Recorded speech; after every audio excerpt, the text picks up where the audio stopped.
Hello, fellow homebrewers. JP here, and I want to introduce to you the brand new Brew Built X1 Conical Series available at More Beer. More Beer sells the highest standard in homebrewing equipment, and the Brew Built Conicals are just that. They're made from mirror polished 304 stainless steel, and they come with loads of features that you and I have been looking for. They have a full 2-inch bottom dump valve, which will eliminate your clogging issues, while the sturdy base includes 4 reinforced legs, just like those big Pro tanks do. More Beer also carries the Brew Built line of options and add-ons like casters, pressure kits, and even external glycol chillers. So you can find out more about the new Brew Built X1 Conical Unitanks by going over to morebeer.com for detailed videos on the entire line of Brew Built Conicals. You can trust Brew Built with your next fermentation, and you can trust More Beer to find the right conical for you. Brew Built at morebeer.com.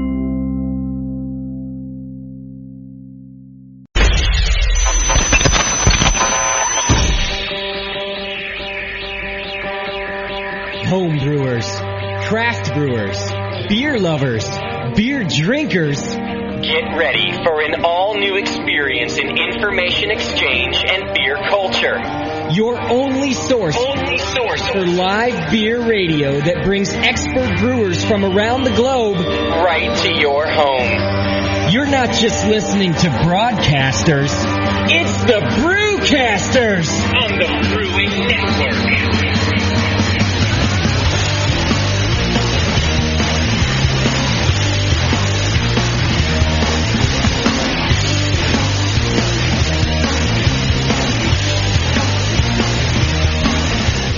All right, happy Sunday, kids. It's the Brewing Network, and welcome to the Sunday Brewcast Show. My name's Brewcaster Jay. With me in the studio today is a full lineup of homely-looking brewers from all over the Bay Area, everybody. It's unbelievable, the crowd we have in here today. Got Sean O'Sullivan co-hosting with us from 21st Amendment. Sean O'Sullivan's co-host himself is Steve, his assistant brewer. I love it when a co-host brings his own co-host. I think that's awesome. Just trying to keep everybody employed. And then, of course, Steve, the co-host, is Roger from Drake's is hanging out with us today. Hello, everyone. How's it going? It's cool, man. A whole lineup of people in here. And then the great Jamil Zainasheff, who is the co-host of all co-hosts, also helping us out in the studio Hey, how today. you doing? Jamil even brought his 21st Amendment shirt to suck up a little bit. See that, Sean? Yeah, I saw that. It's awesome to see it on him, actually. One of the best brewers in homebrew wearing a 2-1A shirt. That's pretty cool. I'm honored. Giants won in the bottom of the ninth, everybody. I know you were all holding your breath. Just wanted you to know it was almost over until we hit one out of the park to tie it up, and then won it in the bottom of the ninth. Lucky Giants. That's right. Everybody's Easy. happy. Yeah, luck has nothing to do with it. We're almost out of right. We're actually almost out of IPA, too, so I'll be calling you soon, Roger. Screwing up my forecast again. Roger, how's brewing been going over there at Drake's? You guys get a new kettle or what? We did get a new kettle. Did you really? You had to get a whole new one? No, actually, we just got a new bottom. Can I rehash this just for a sec? Do you mind? I prefer that you not, but you're going to anyways. Yeah, absolutely. So, accidentally at the Drake's Brewery, the heat got left on in their kettle for hours with nothing in the bottom of it, and melted all the welds, right? Yeah, basically it just destroyed the whole bottom of the kettle. And you thought you guys were going to have to get like a whole new kettle, it was looking like? It was looking like that, and actually the price that we ended up paying probably could have gotten us a new kettle. Oh, is that right? But logistically, you just can't get it in the building. Okay. Commanders are in the way, blah, blah, blah. So we had to take the second route, which was get a whole new bottom. How long were you down without being able to use that kettle? 10 days. How many batches did you have to brew to make up for being down 10 days? We were back up online on a Wednesday, and by Friday we had done eight brews. Wow. So holy cow. Yeah, it was pretty much go time. That's like 37 brews a day, right? I'm not very good at math, but it's something like that. 37 brews a day. Yeah, you had to brew 37 times a day to do 8 batches between Wednesday and Friday. Never mind, Roger. Yeah. He's obviously worse at math than me, because he's like, yeah. Well, wait, let me see. No, there's one. We did I'm lost. Well, glad to see you're back on track, and yeah, we've been busy ever since. We got all kinds of good stuff coming out soon. So. That's all's well that ends well. It's a tax write-off now. It's tax season. You write that sucker off, right? Yeah, well, you know. They probably made money on that mistake. Don't you worry about it, Roger. I'm sure that it worked out well for them. Today's show, we're going to talk about a couple of different things. For the first time, we're going to try to have a split-topic show. I don't know how well it's going to work out. Usually it takes us 4 hours to get through one.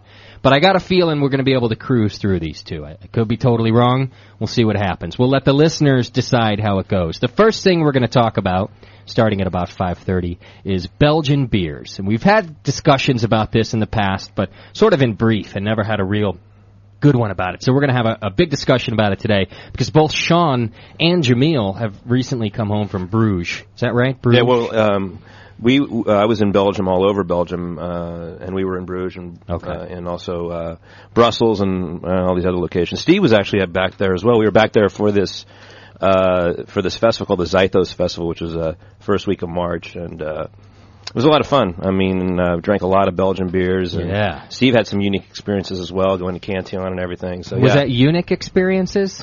Unique. Steve, did you have any unique experiences? No, I didn't have any unique experiences. Wrong country, I guess. You did have some unique ones, though. Indeed. There was also the Night of the Great Thirst, which was a lambic festival that was going on the same time, which was a great event as well. That's a cool name. It sounds like something very dramatic. The Night of the Great Thirst. To wear, like, chainmail or something and show up with a big helmet on. And yeah, there's jousting. There's jousting involved.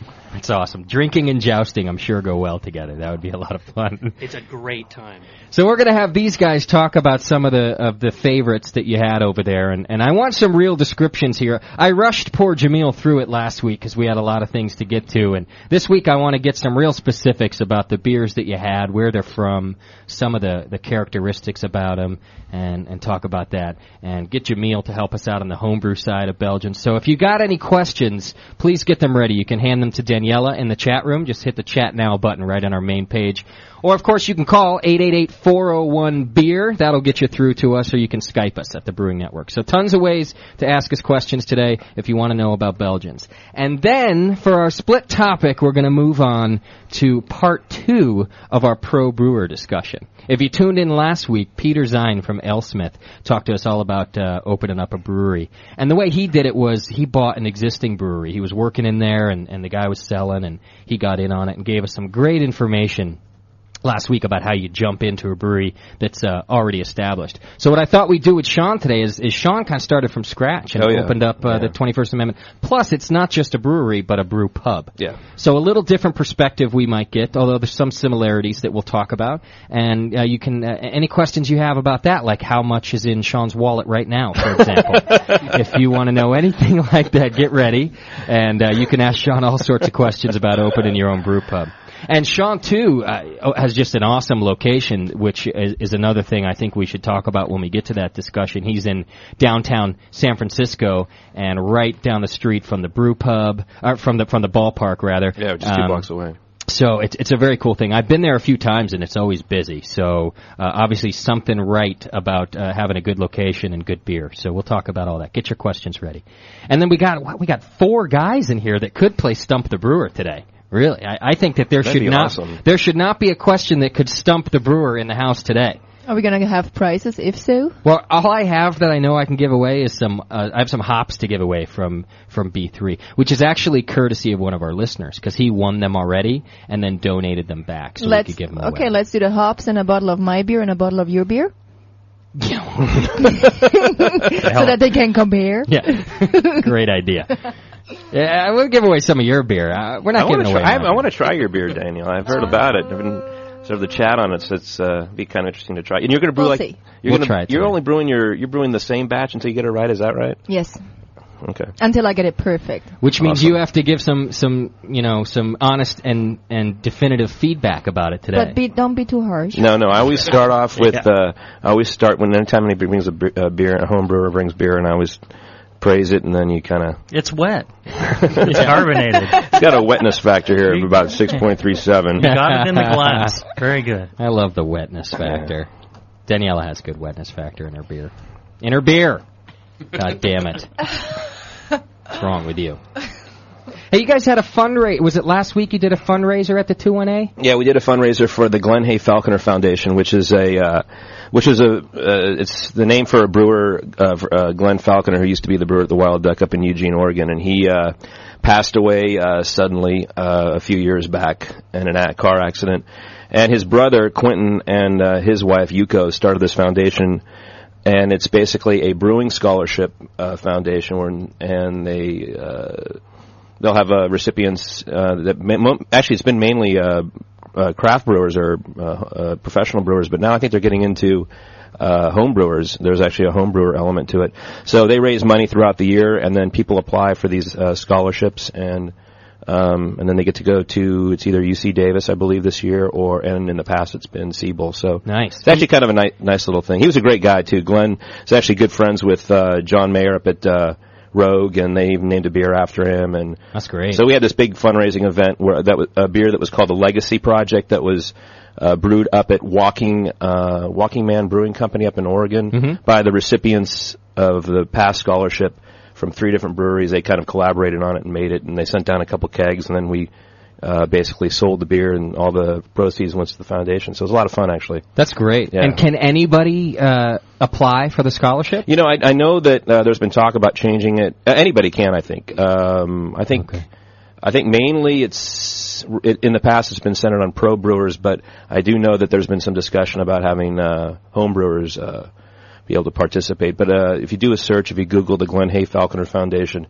should be able to find all the information. But they also do a festival up in Eugene called the Sasquatch Festival, which is I think that is in I think it's July, sometime in July.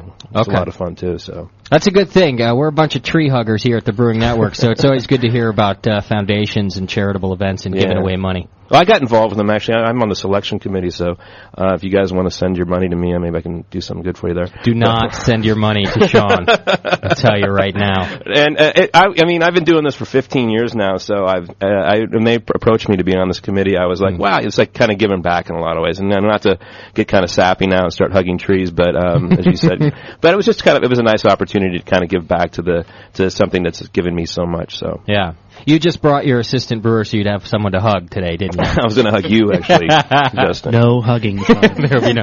You guys have a no hug rule in the brewery, that was Steve? rule number 3 in the brewery. Actually, Fridays are hugging days.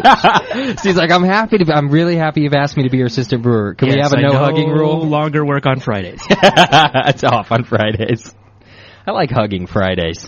That's funny. I wonder if the beer comes out different on Hugging Fridays. Oh, it's different, Justin. It's very, very different. Wetness factor's a lot higher. That's disgusting. All right, speaking of tree hugging and good events, Mr. O'Sullivan and Roger, you too. You guys heard about this this deal about American Craft Beer Week that the Brewers Association is pushing for? Is it a week or a month? I thought it was a whole month. No, they're going for a week. Let's see. They're going for May 15th through the 21st to be a week. I think they figured they ought to shoot low and then maybe kind of boost it later. Well, isn't July American Beer Month? It is American Beer Month, but it's not official. That's only like Brewers or whatever this organization was. It wasn't even the BA, I think, decided it's American Beer Month. Just like we could decide, that April is the Brewing Network month, and then just sort of promote that. We're allowed to do that, which is a pretty good idea. I don't know why I didn't think of that before. But they want to make this an actual recognized by the government, the official day down in the books, or the official week rather, of American Craft Brewer Week. And I did a bit about this on our Friday show. I just want to mention it again because it's really important. It's actually a House resolution. It's House Resolution number 753, and it's a resolution that is brought before the House of Representatives, and it needs to go on from there. But the only way that it can go on from there is to get 50 sponsors, and those sponsors are in the form of your local representative. And you need to call your local representative or send them an email and tell them that this is really important to you. You guys put them there, and they know that the only way they're going to get back there is if they do what you tell them to do. So tell them that it's really important to you about this American Craft Beer Week. And if you do that, it will help get sponsors to pass this resolution and give us an official American Craft Brewers Week, which is a good thing. Really what it does is it just kind of recognizes recognizes that craft beer is this huge part of not only our culture, but increasingly it's a big part of our economy. And there's all sorts of statistics in here right now. Let's see. Operating as a community-based small business and providing employment for more than 33,000 workers, the craft beer industry does right now. There are more than 1,300 craft brewers nationwide. It talks about things about American brewers supporting farmers, purchasing barley, malt, hops grown and processed in the U.S., a bunch of things like that. So it's really kind of recognizing the craft beer industry as a legitimate and an important part of our economy and culture. And I think it'll go a long way for craft beer, which of course then goes a long way for home brewing. So please go to beertown.org, look it up. They'll actually give you a link to who your local representative is and kind of do all the work for you. You just got to write an email to your local rep and tell them this is important to you. It's House Resolution 753. I read the whole thing on the Friday show. I'm not going to do it here. But yeah, Charlie Papazian has been sending out a lot of emails to the Brewers Association Forum, which is most craft brewers in this country are members of, and he's been really pushing for it, for us to write in Roger and to get this thing going. So you could have someone else write it for you if you want, Roger. Get Claudia to do it. Yeah, Claudia does everything for me. Yes, she does. I was over at your house last night. I saw that. You just sat there and go like, can you get that for me? It's like I couldn't believe it. The bag of chips is right next to him. Could you get me a chip? My beer's empty. Where is she? It's terrible. Yeah. The actual resolution is basically, let's see. Says, resolved to the House of Representatives, 1, supports the establishment of American Craft Beer Week as a celebration of the contributions that American craft brewers have made to the nation's communities, economy, and history, and commends American craft brewers for providing jobs, improving the balance of trade, supporting American agriculture, and educating Americans about the history and culture of beer while promoting the responsible consumption of beer as a beverage of moderation, which, of course, we don't do very well here at the Brewing Network, but we do promote the consumption of beer, and that's important, too, and everything has its place, if you ask me. You can go to beertown.org, like I already mentioned. You can also go to AmericanCraftBeerWeek.org, and both of those will give you information about how to support this resolution, which is pretty important. Pretty damn important. And that's why I like the AHA and the BA, because they do things like this that nobody else does. If they didn't do it, we'd sit around just drinking beer all day, which is fine for some of us. Yeah, there's nothing like organized beer drinking. That's what's important, isn't it? Yeah. Is that what all these organizations That's what it's are all for? about, and all the festivals and everything else, it's really just organized. It's like when you were 15 doing the beer drinking games and all that kind of stuff. It's just that on a larger scale. It is, it really is. It's the adult form of drinking games. You can see Charlie Papazian at some event with a big beer bong or something. Is that what you're getting at here? Yeah, like the 3-tiered beer bong. It's got Papazian, Gary Glass, and I don't know, some other bigwig there. Like drinking out of the same bong. Ray Daniels. Sean, what's with the beer bong? Yeah. All right. Before I get to the news, I want to talk about something interesting. This was posted on our forum and at thebrewingnetwork.com. You can go to our forum and join that. Lots of good stuff there.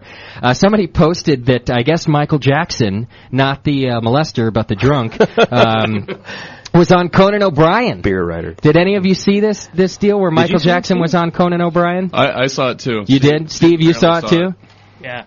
Yeah, Michael Jackson shares my least favorite beer in the world. Yeah, okay. We'll talk about that. I have a clip of that, too. I pulled out a couple clips for you guys. It's real interesting. I'm going to go ahead and out on a limb here, and I've never met Michael Jackson myself. He's the beer hunter, by the way. I'll give him a plug because I'm going to make fun of him a bit, so why the hell not? You can go to, I think it's beerhunter.com. He's the guy, if you join the Beer of the Month Club, he's the guy who writes you the little letter, or whatever, they put his picture on it, I suppose, and writes you the letter about the beer. He goes down and hunts out the beer of the month and all that business. And he's, pretty much the most famous beer critic in beer.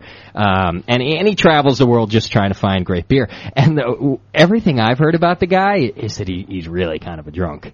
Well, I mean, we have to actually compliment him because he comes to our places. But oh, that's great. Well, I mean, does he get hammered? You do meet him, and he does seem like he's half in the bag half the time.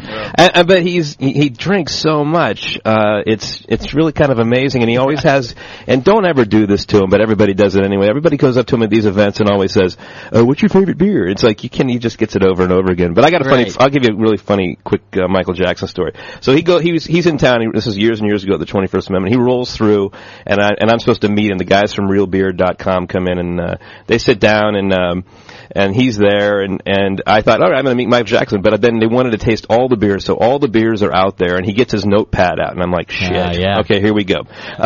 So I sit down, and I'm sitting there, and I'm sweating like you wouldn't believe because it's, Michael Jackson, and he starts asking me questions, and I don't recall everything because I don't have like my notes in front of me for the beers and all that, and he's saying, well, what kind of hops? And I'm like, oh man, I think it's, and then it's like, and then what's the wrap? And I was like, and he goes, it's okay if you don't know. And I was like, oh man, this is like, let me get to one of my 5 assistants. Maybe they know. No, but it was just one of those times where it's like your one moment where you're supposed to shine. With this celebrity beer, writer, drinker. And I just was like, And I've actually done the same thing with Sean, and I'm not a celebrity beer anything, and I'm over there going, this is a good beer, what's in it? And Sean, all the time, Sean, you're like, really? I don't know. Really? Yeah. Okay, well, you give me like a rough idea. Just ask Steve. Steve knows. Tail malt. Yeah. Sean's like, well, there's definitely some yeast in there. I'm pretty sure about that. 001. Hey, it happens, I know we had to put 5.5%. I know I saw Steve putting a lot of water in. I get the memos on the recipes sometimes.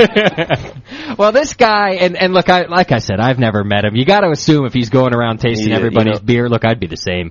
But he's also funny because he's kind of your true sort of lazy-mouthed Brit. You know what I'm saying? And on here, I'm not making fun of Michael Jackson. I'm making fun of the lazy-mouthed Brit in general, where you just get kind of slurry, as low as I got like 50 beers here, I got to try a few.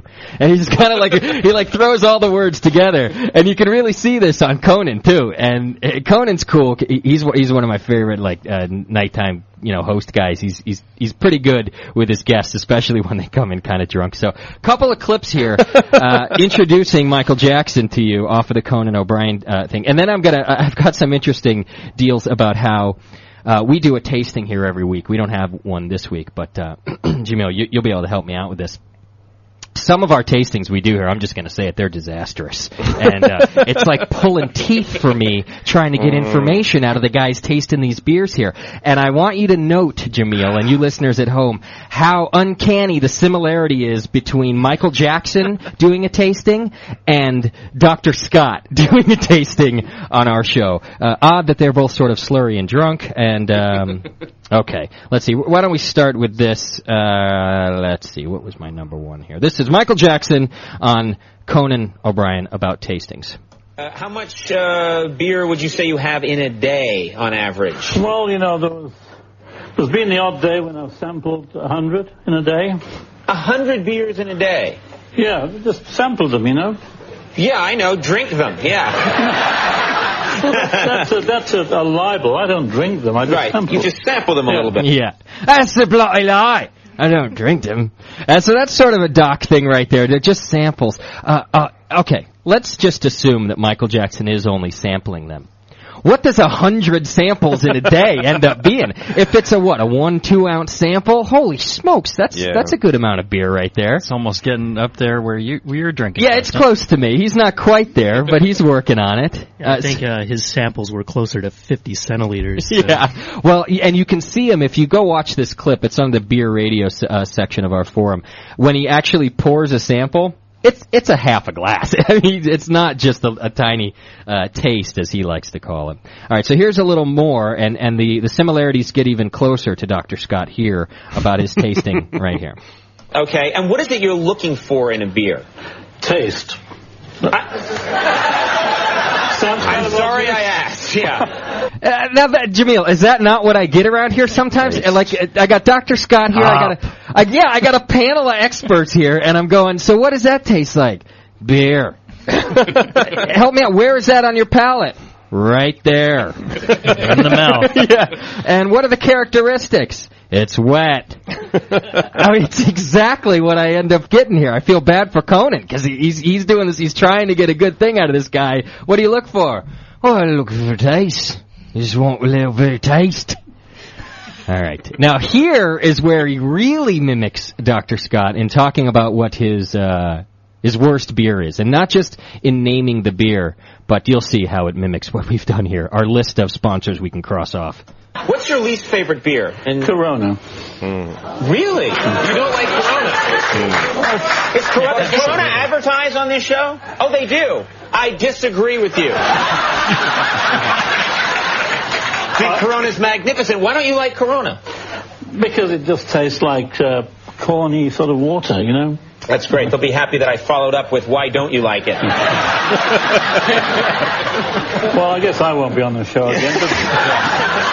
No, you'll be on the show again. I don't think Corona will be back. Now, I'm not going to rename the exact beer that we did the same thing with, but basically we announced the beer, and Dr. Scott, cracks it open. I think we got Gary Glass on the phone, who's like friends of the brewery that were tasting the beer that week.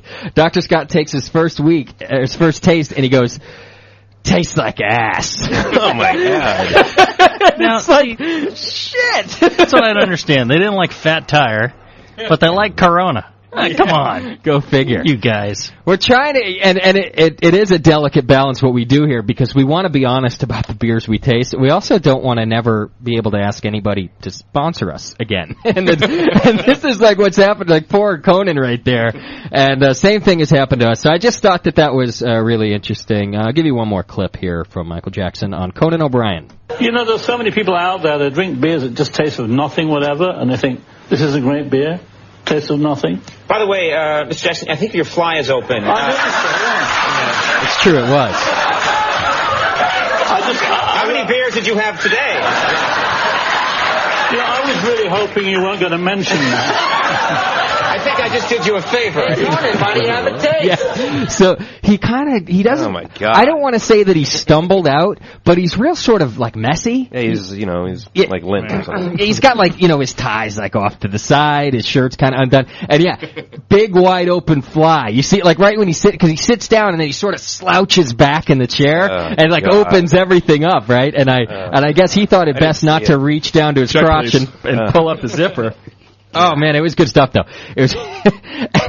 So he goofed on him the whole time. Yeah, pretty much. And John Lovitz was sitting on the couch next to him, kind of goofing the same way. Like they got a lineup on the coffee table in front of him there of all the beers that he brought to taste. And every time Michael Jackson's reaching, he's kind of stumbling. And I don't know, he's got like a shaky head thing. Like Parkinson's or something? Yeah, he's got like... It's called DT. Yeah, and it is. Or palsy, or I don't know what it... I don't want to call him out, because maybe he does have one of these things, and then I don't want to make fun of it. But I am going to point out that on top of his accent and his lazy speech, and then his head bobbling back and forth the whole show, he really looks hammered on this thing, Good God. What are the beers they drank besides... I know that the first one they had was Golden Shower, which went over. They did a funny bit about that. But Dogfish Head's Golden Shower, their Imperial Pilsner, they tasted first, which Conan gave kind of a reaction that wasn't exactly the best review you would ever give. He takes a sip of it and he goes, "Yep, that's beer." And that was it. It's the only thing he had to say about it. I've heard good things about their Golden Shower, the Imperial Pilsner. I've never had it either. I've heard good things. I was looking for it today at the Bevmo, but didn't find it. And I don't know what the other ones. I hear he had some beers from Pizza Port or something like that. Didn't he have there was some discussion, I remember in the forum, where Tom Arthur was going to have his stuff there. He was there, but he didn't actually showcase it. I think he did a Fantôme chocolate beer. That's what it was. Thank you. That was the other one they tasted. Smoked Bog. Yeah. Yes, that's right. Those are the two ones. They did a smoked one, which they actually did do a discussion about, and they said, how do you get that smoked out of it? And then they did the chocolate one, which Conan was disappointed that he didn't taste any chocolate. And it's funny. Here's what's cool about our show is that when you interview guys like this and they give an answer, our listeners know what they're talking about, right? Conan's got no clue. So he asks about the chocolate one, which he says it doesn't taste like chocolate. He says, so is there chocolate in this?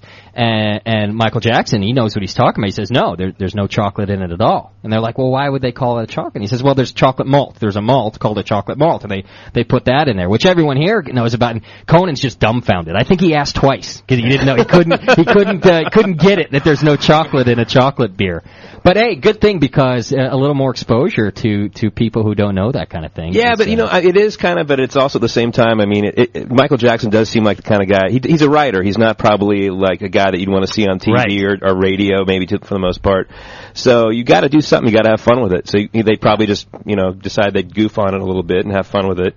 But I didn't see it, but I can imagine like Conan's kind of like a, kind of a hyper guy, kind of, talks really quickly, and then having Michael Jackson there, who's kind of like part of the furniture in some way. Yeah, bobbing his head back and forth. thing. It's like Conan's like, welcome up, thank you, brought you 6 beers, you go have some things, good boy. It's like a Simpsons episode or something. Yeah, and I guess he's been on before. It's like his second visitor.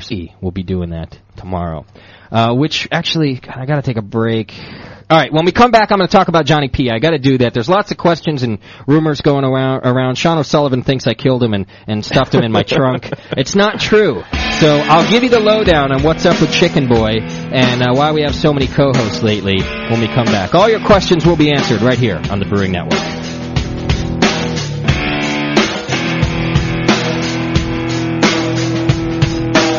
You're listening to the Brewcasters. Brewcasters on the Brewing Network.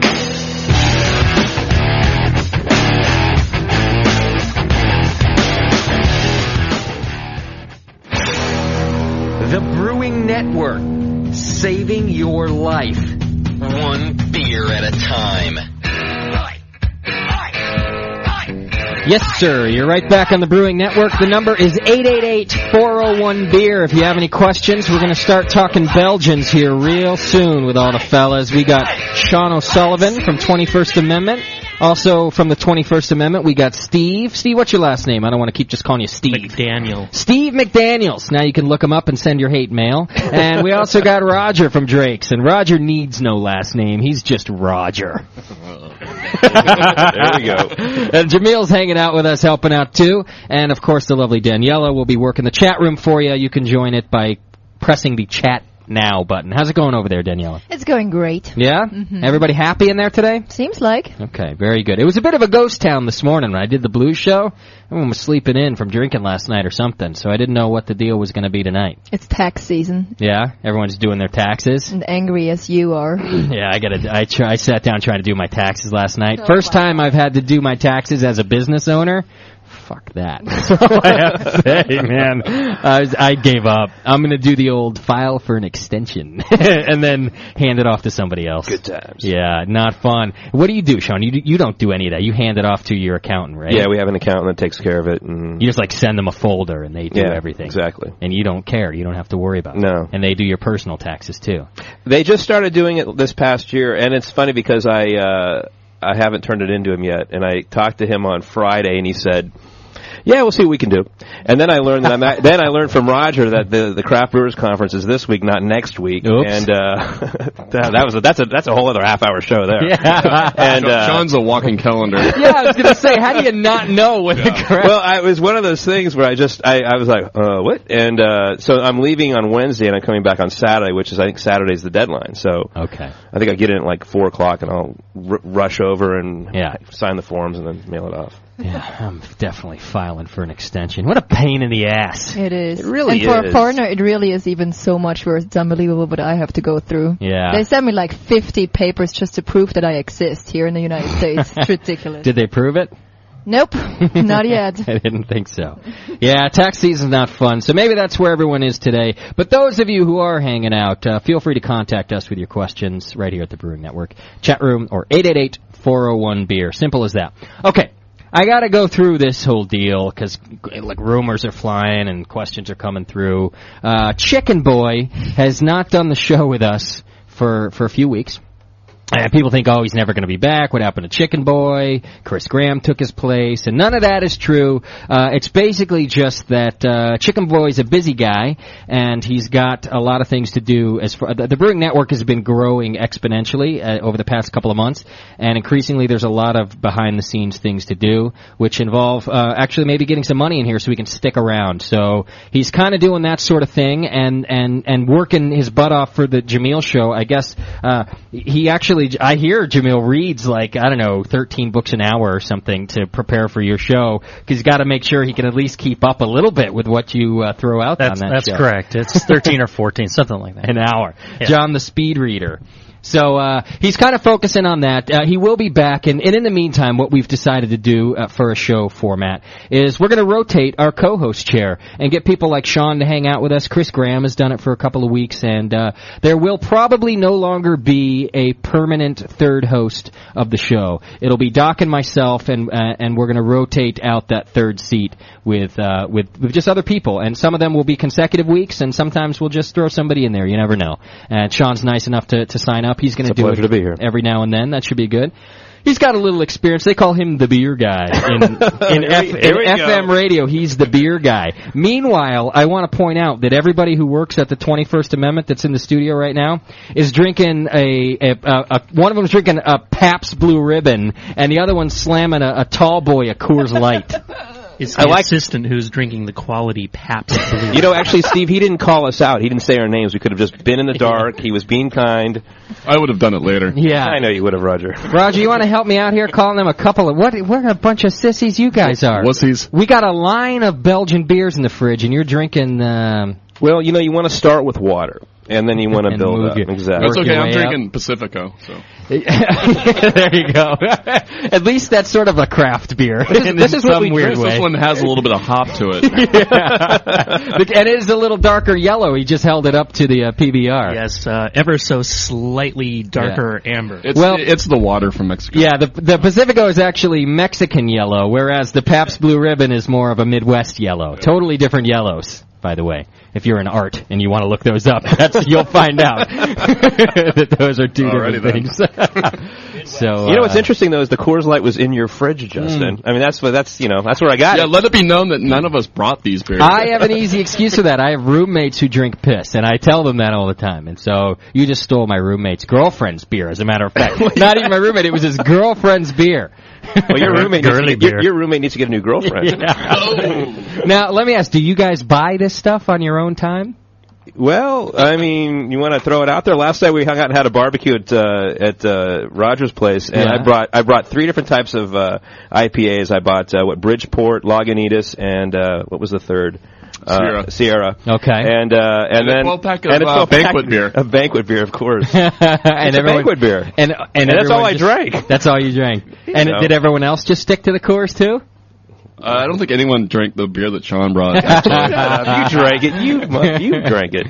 And Steve, do you fill your fridge with a little Pabst? Whenever possible. You do. Pabst is a quality beer, right up there with Corona. Okay. Yeah. Michael Jackson would disagree. I wonder if he likes Pabst. I'm sure if he did, he'd probably answer it in one word, though. Yeah, it's very good. Radio death. Yeah, exactly. So there you go. John will be back, and our guests are sissies. That's the rundown up to now. Before we start talking Belgians, real quick, I just want to talk about the health benefits of beer. I didn't get to my news today, so I'll just do this with you guys. You feel free to answer out loud, any one of you, all at the same time, whatever you say. Beer is good for your heart. True or false? True. False. False. What's wrong with you, Daniela? True. According to a Dutch study conducted by TNO Nutrition and Food Research. Daniela's like Dutch. What? The Dutch don't? They're not allowed to be German, scientists. Justin. Exactly. They're just not allowed to. Which found that a known reference for predicting future cardiovascular disease, blood C-reactive protein, declined by 35% after 3 weeks of regular beer consumption, compared with levels after 3 weeks of drinking non-alcoholic beer. The same study found levels of HDL, or good cholesterol, rose by 11% during the same period. Beer also contains vitamin B6, which prevents the buildup of amino acids called, homocysteine, that has been linked to heart disease. All right? Homo what? He said homo. All right, true or false? Beer will reduce the chance of stroke. True. Correct. 1 drink a day for women or 2 drinks a day for men will reduce your chances of strokes, heart, and vascular disease. Strokes, by the way, are the third leading cause of death in the U.S. and the leading cause of serious long-term disabilities. It is said that light to moderate drinkers will decrease their chances of suffering a stroke by 20%. What kind of disabilities, like sore palms or what? I think so. Going blind. How about 100 drinks a day? True or false? You should give your grandma a beer. True. That's correct. It's true. Don't load her up with a beer bong yet or take her to kill a keg night at your local pub, but in moderation, beer has been proven to have positive effects on elderly people. Probably like making them nicer, I'm assuming. It helps promote blood vessel dilation, sleep, and urination. Hey, sometimes you have trouble urinating when you get old. Really? Sometimes you have it when you're young. Don't they make something for that? Depends or something? Beer. Okay, true or false? Beer makes you funnier and more attractive to the opposite sex. False. True. It's so false. According to this study, it's false. It says, I'm sorry, please. beer will not make you funnier, although it will lower inhibitions and may make your bad jokes seem funnier to your inebriated amigos. Oh, like lunch meat show. Yes. In this state of lowered inhibitions, beer goggles can take over and make the 4.5 at the end of the bar seem like an 11. You will see clearly again in the morning, sorry to say. True or false, beer is both fat-free and cholesterol-free. True. Correct. Check the label. Nutritionally, a beer is similar to a can of soda in its calories and carbs, but your cola won't curb cancer. Okay, this one's my favorite. True or false, beer is good for breasts. True. True. Camille's like, yeah. It is true. Research by scientists at the... See, I do this. Come on. You read that book. This one was at the Universidade de Porto in Portugal. Found that polyphenols in wine and beer I want to be a researcher in Portugal. Yeah. They found that beer appeared to significantly decrease breast cancer cells. Ooh, really? Yeah. Numerous other experiments have shown that certain polyphenols, mainly flavonoids, can protect against heart disease and have anti-cancer, antiviral, and anti-allergic properties. Now, is that a glass a day or what is it? Doesn't say. Probably. It just says drink. I just added that. That's me as a researcher. Just have some. True or false, beer could save the 3 blind mice? True. It is true, Jamil. The what? What can it save? The 3 blind mice. I have a feeling these are all true. Yeah. Who are these 3 blind mice? You don't know the song? No. 3 blind mice. 3 blind mice. You don't know that? How they run. No. Must be an American song. Google it. Yeah, Google that. Well, it is true. Let's see. A bunch of people conducted a study that suggests beer reduced the incidence of cataracts in mice, but increased their propensity to go wild and get tattoos. That's what it said. Bad joke on the part of the author. The same cataract protection occurs in humans. It would be especially beneficial to people with diabetes. So if you have diabetes, drink. Okay. And finally, beer is proof that God loves us and wants us to be happy. True. It is true. Benjamin Franklin said it, so it must be true. And there you go. Those are your official health benefits of beer, brought to you by none other than me on the Brewing Network. All from various studies in Kenya and Tasmania and whatever other places that they do lots of scientific research on beer. I saw a beer today at Bevmo from Kenya. Actually, it was brewed in Kenya from the Kenya Brewing Group. I was going to buy it, but I spent all my money on the Belgians already. Let me tell you something. O'Sullivan? Yes? You can corner the market on American Belgians by making them goddamn affordable. These are some. It is an expensive endeavor to find good Belgian beer, my friends. You got to import them, and it gets passed from hand to hand to hand, and everybody wants a cut of it. So the tariffs, all that sort of stuff. On top of that, Roger, those little bottles of Drake's. What are those? What are they? Barrel-aged beers from Drake's? You guys do? Yeah, the little 6-ouncers. And that's what they are. You've actually aged them in bourbon barrels and things like that? Yeah, bourbon barrel, brandy barrel. Got all kinds of barrels going right now. And they're awesome, by the way. Roger gave us a few samples a couple of times he's been in here. I really like them. It's the kind of, it's the only beer that I'm okay buying in a small 6-ounce bottle. Otherwise I'd feel gypped normally. But you really do want to sip this one. You want to put it in a snifter and sip it. And they're really good. It's not a lawnmower beer. It's not. It's definitely a sipper. Like $7.99 or something at the Bevmo. Sorry. You got to talk to the guys there up at Well, you know where to get it. Big guys. Just give me a call. Well, that's what I did. I was about to grab one for us. And I said, fuck that. I'm just going to call Roger. This did my Michael Jackson impression. Fuck yeah. I'll just give a free sample. Thank you. Good night. So it's expensive to get good beer is the bottom line here, and not just craft beer, but when you get into the Belgians, it's even more expensive. Now, I also want to say though, Sean, like it's not just the imported ones that are expensive. Some of the American Belgians are up there. Like they think, oh, we're allowed to put our price at $8 because their price is at $8. Yeah, I think they're trying to price point it so that they're competitive with what the perception is of the beer. So, yeah. And also there's a lot of other things that happen. I mean, the cost of those bottles are usually thicker. I know the beers from Allagash. The bottles come from Europe, so they have to import the bottles themselves. So there's a lot of other things going on there, and there's more stuff in there. The malt bill's higher. There's all different types of ingredients in there. Yeah. And plus those beers have to sit around for so long. Right. So you can't, you've got a lot tied up with your investment, so to speak. There's a lot more effort that goes into it. We don't need to apologize for the price of, certain beers, No, I'm just apologizing to Justin right now. I appreciate that. Justin's cheap, you get what you pay for, That's why, Well, that remains to be seen. Keystone Light is so cheap, and that's why, fine Belgian beer. Now, I'll take all your insults, Jamil, but don't accuse me of the Keystone Light, my friend. I drink better beer than the brewers sitting in this room as of right now.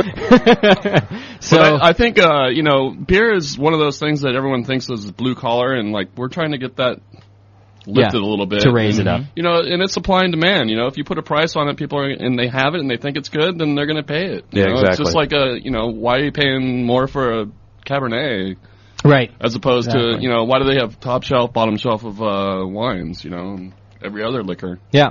Well, that's a great, that's an excellent point, and it is a great idea to actually have, top shelf beer. When in spirits, when you go to the bar, you got premium, you got top shelf, you got call, and you're right, it is a different price level. You order a rum and coke, it's $4. You order a Captain and Coke, it's $8.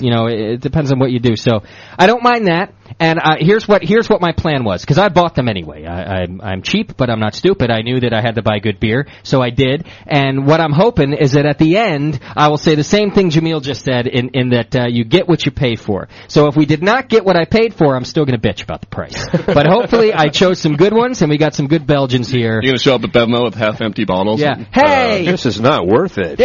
Whoa! You're stupid. So our Keystone Light's over there. They will take it back. Thank If you go in and complain, they will take it back. Do they really? Have you taken beer back, Jamil? I would like to be a fly on the wall and see that happen, actually. I tell you, when something's just foul and rotten. Really? What we do is we just dump it down the drain like that one. I bought like a case, It was Old Peculiar, and it wasn't. It wasn't. Going to say Drake's. I know. I was like, we're all sitting here like, just waiting for the bomb to drop. It was the Drake's Amber. It was Old Peculiar.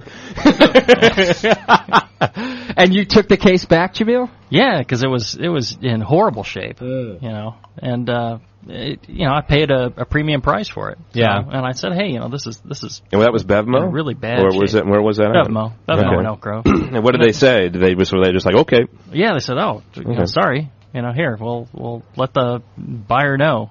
Right. Well, did you play the card? Did you say I'm Jamil? From the BN. Yeah, by the way, I didn't have to. I mean, they knew. They have Jamil's picture on the wall at I pulled into my parking space. That guy is here. Straighten out my Pope outfit. Yeah, Jamil's like, it's amazing. The doors open for me automatically every time. It's like they know that I'm coming. I can't believe it. And I hear music in the background and everything. They line up the shopping carts right at the front so I can easily grab one. The beer's on shelves. It's cold for me sometimes. Yeah. I'm allowed to walk right into the keg refrigerator. It's unbelievable. Well, I have had a lot of not so nice things to say in the past about Bevmo, and a lot of it has to do with their storage of beer, and sometimes you get old tasting beer. But I got good things to say about Bevmo today. I had a hard time choosing between their selection of beer. They really had just a lot of awesome stuff to choose from. And then finding that beer from Kenya I thought was real cool. I was too cheap to buy it, but I thought it was cool that they had it for next time maybe. And just really a great selection of all kinds of beer. So I thought that was pretty sweet. If something's bad, tell them. They don't know. Yeah. They're not drinking the beer. They have no clue about beer, most of those guys. That's true. They have guys that work in their back offices that do the tastings for them. Actually, the guy at Beer Monkey, you can go to beermonkey.com. He's one of our helps us out with our website and stuff like that. Brew Monkey. Sorry, you're right. It's Brew Monkey. Brew-Monkey. Brew-Monkey. He's one of the tasters for them, and those little cards that are all on the shelf at Bevmo, so you can kind of read about what you're about to buy. He writes some of those too. So he gets basically he's a great gig because he gets all those beers for free because he's got to do a write-up about them. I think that's actually the only reason he works there. No, it's a real luxury. I mean, if you don't have the luxury of having a boutique little, cool beer shop, we got a few of them in San Francisco, in the East Bay, but Bevmo's a great spot to go to pick up those odd bottles. And I think actually, I sort of doing a plug here for them, but I think they also ship beer. I think they'll ship beer for you as well. Yeah, and wine and all sorts of stuff. That's right. If you're going to an odd place and you want to have it shipped to you, they will do it. Yeah. So definitely Bevmo. And are they just on the West Coast, or are they? I think they're just in California. Okay. Yeah, I think they're back east. No, they are back east. Yeah, that's right. They're back east also. They're spreading out. They're making their move. They're making the corporate move, the big guys. All right, why don't we start tasting some Belgians and talking about... I didn't get any of that. Let me. What one are you guys drinking right now? We got the Brother David's double Abbey-style ale from Anderson Valley. And did you get one, Jamil? Yeah. Okay. Thank you. And this beer is actually named for Dave Keene, who's the proprietor of the Tornado in San Francisco. Oh, nice. There's a great little picture of him floating in water with a monk's outfit on. And they also make another one for Jennifer, his girlfriend. I think it's called Sister Jen's. Oh, is that right? I think it's a triple. Is it a triple? Yeah. I think it might be. Anyway, this is a nice beer. Now, this one is out of California here, and I bought it because as part of our discussion when we're talking about Belgians today, what I want to get to a little bit later is the difference between Belgians that are brewed here in the States, or just outside of Belgium in general, to Belgians that are brewed in Belgium, and what you guys are going for as craft brewers when you do that. Obviously, as home brewers, we go for whatever the hell we want to, but you guys, it's a little bit different. So I want to compare that, and that's kind of why I picked up this one. Is this a new beer of theirs, or they've had it for a while? No, they've had it actually for a few years now, I think. Maybe 5 years or so. It's nice. I like it a lot, actually. What do you think of it, really Steve? Good. It's real sweet. It tastes like beer. Tastes like beer. It's wet. That's beer. Thank you, everybody. No, I like it. We'll see you next week. It's got a nice sweetness to it. I mean, it's not. There's almost sort of brown sugar kind of overtones to it. Mm-hmm. It's got a nice sort of Abbey yeast aroma. I'm getting a lot of banana off of it. Really? Yeah, there is some banana there. I'm getting banana and a lot of clove brown sugar, and the alcohol is almost carries like a plum kind of note with it. Yeah, it's 9% alcohol. Quite nice. 9%? Doesn't taste like 9. I do like it. No, it's a little deceptive, actually. You're right. It's got a little astringency on top of the tongue. I think that might be from the yeast. I think this beer is actually bottle conditioned. Almost a touch of roast, very subtle roast in the background there. It's kind of a little drying as well. It's really complex. There's a lot of flavors. I've not had this beer in a long time. I really like it. Yeah, it's nice. I would recommend these kind of beers, and especially ones that are as complex as this one, where everyone's you see everyone picking out different flavor notes. It's going to sound corny, but it's a good beer to drink with friends, because really the best thing you can do is have everybody tell you what they taste and then kind of go looking for it. I think the more complex a beer, the better it is to get different opinions and point out those things. I wouldn't have said that plum flavor, Jamil, but now that you say it, I can really taste that. I can taste it in there. It is very. You're sending subliminal messages to me. That's right. I control you. These are definitely the kind of beers that you want to taste with people, so that you can do that and get a lot of feedback. Unless, of course, you're Michael Jackson, and then you can taste all of yourself. Well, this is a good one. Why don't we talk about a few of the Belgians that the three of you had, and I mean Sean and Steve, the two brewers from 21st Amendment, and Jamil. When you guys were in Belgium, you want to pick out some specific beers that are your favorites from over there? There was one beer I remember. Steve, when Steve and I were over there, we kind of were running all over the country and really didn't run into each other until we got to St. Nicholas, which is right outside of Antwerp, for the beer festival. But there was one guy there, Johan. He makes a beer called Schmiggy, but is it the Schmiggy Brewery? Schmidtje. It's spelled the Rugenboog Brewery outside of Bruges. And he's got a really small system. And he's kind of like the Michael Jackson, or not the Michael Jackson, excuse me, the Brian Hunt of Belgium, I think, in a lot of ways. He's kind of crazy looking, but he'll talk your ear off about it. He's got a really small brewery. He's really earnest about talking about it. I like the crazy looking description of Brian Hunt. Brian Hunt from Moonlight, of course. Which is Brian Hunt brewery up here. I mean, what I mean is not so much like he's crazy, but he's just kind of he's earnest in what he does, and you get the feeling that he does it all there. And he also imports his beer to the U.S. In fact, we will be carrying one of his beers that Steve brought back last time. Steve goes to Belgium like every 3 or 4 months, it seems like. Nah, every 6 months. What was that one beer we had? The Calva Reserve. It's the Schmidtje Calva Reserve. Yeah. from Calvados barrels is what it's aged in. And that was kind of a unique beer because it was it had a real nice malt complexity to it. It definitely had some spiciness to it, and but it had sort of that you definitely got the barrel aging off of it. Yeah, definitely. You got a little bit of some acetic vinegar qualities to it, some brown sugar out of it. Definitely a lot of wood coming out of that beer. But what else did we try? We also tried, there was, you went to the Cantillon Open Beer Session. They do once a year in Brussels. Yeah, that was a great beer session. The Cantillon Brewery has an open brew session once or twice a year, and anybody who's ever had a Cantillon knows that it's a very special type of lambic, very delicate lambic, probably one of the most traditional beers brewed in the world. Had all kinds of great beer there. We had some Faro, which is very, very rare to get. They only put it in casks there. They only serve it off of the cask. Had several new lambics that they have coming out.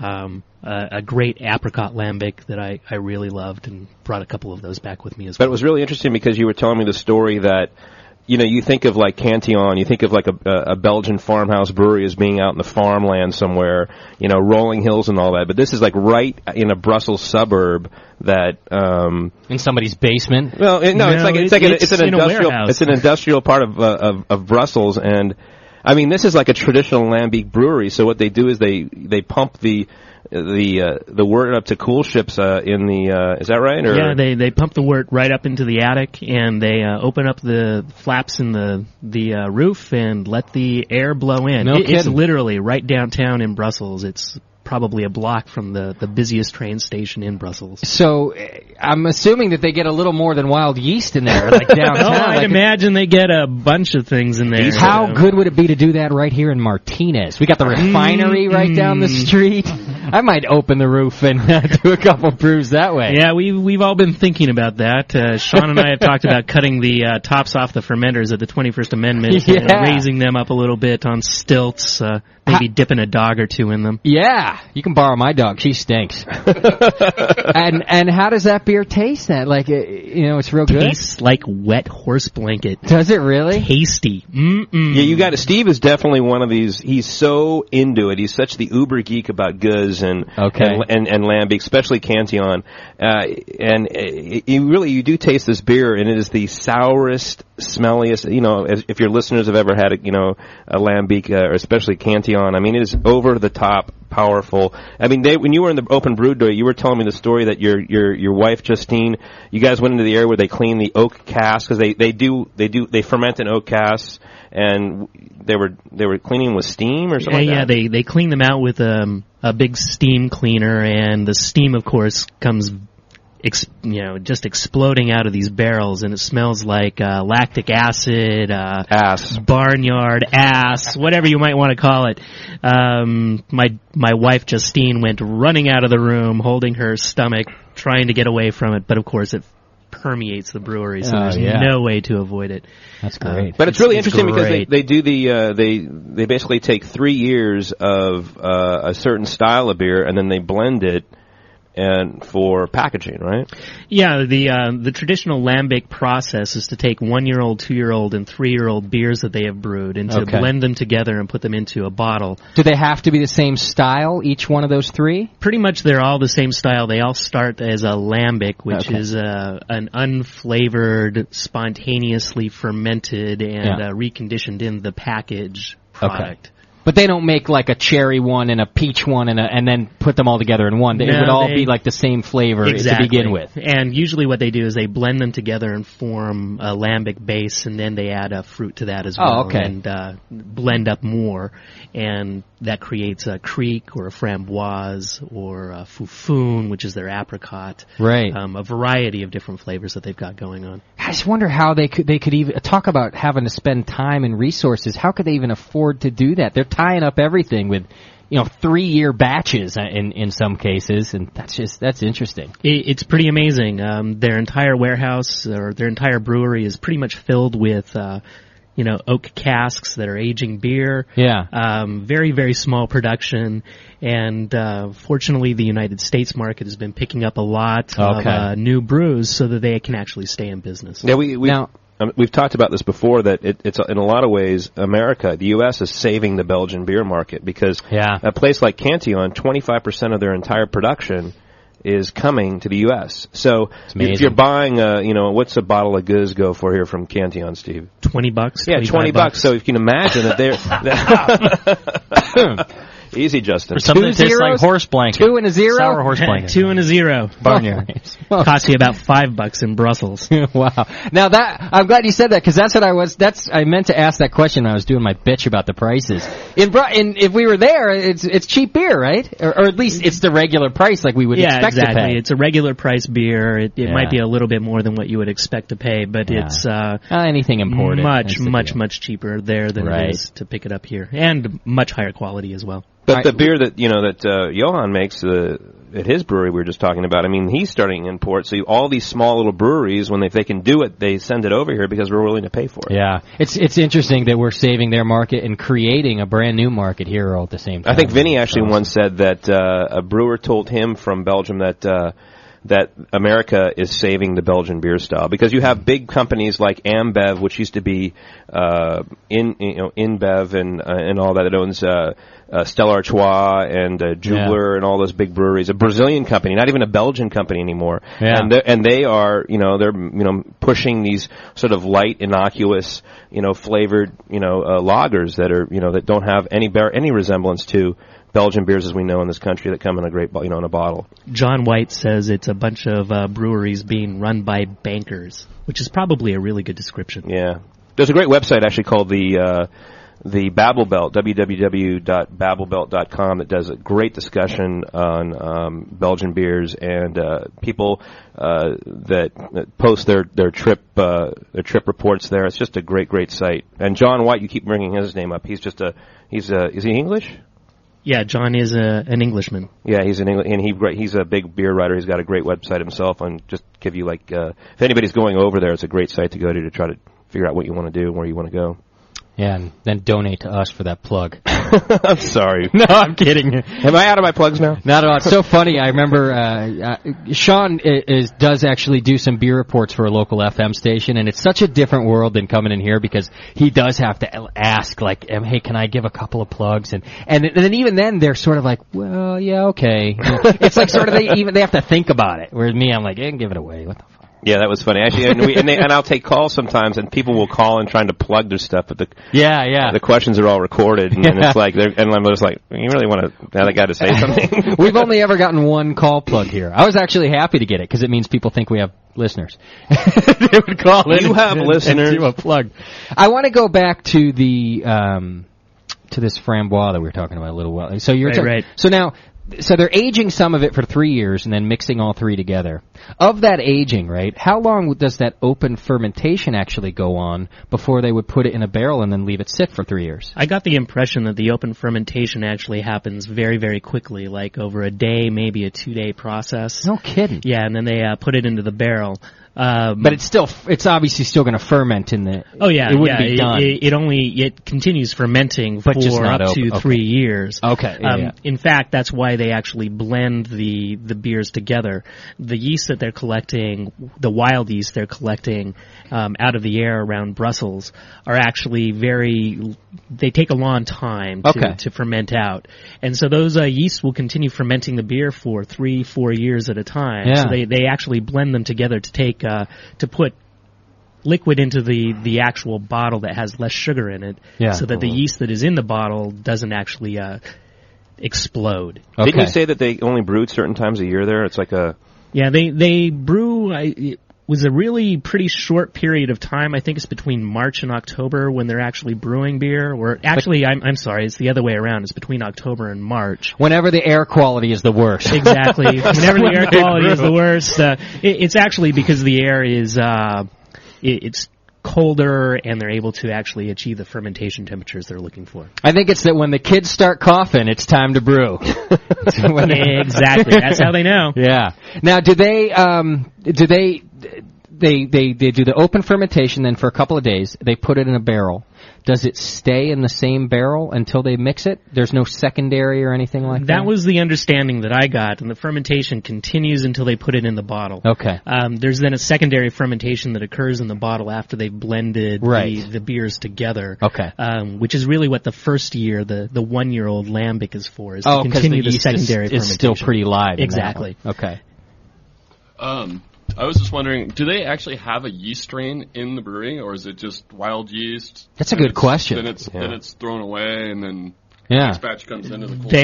They, as far as I could tell, they had absolutely no yeast pitches at all. It was completely wild fermentation, harvested exclusively by opening up the flaps in the roof and turning on the fans so that they got good airflow across the. Wouldn't it be great if you found it like they were using like WLP 001 or something like that? It's like, we're using the Chico strain. What a scam that would be! You go into their secret room and there's vial after vial of Cal Ale yeast. This looks familiar.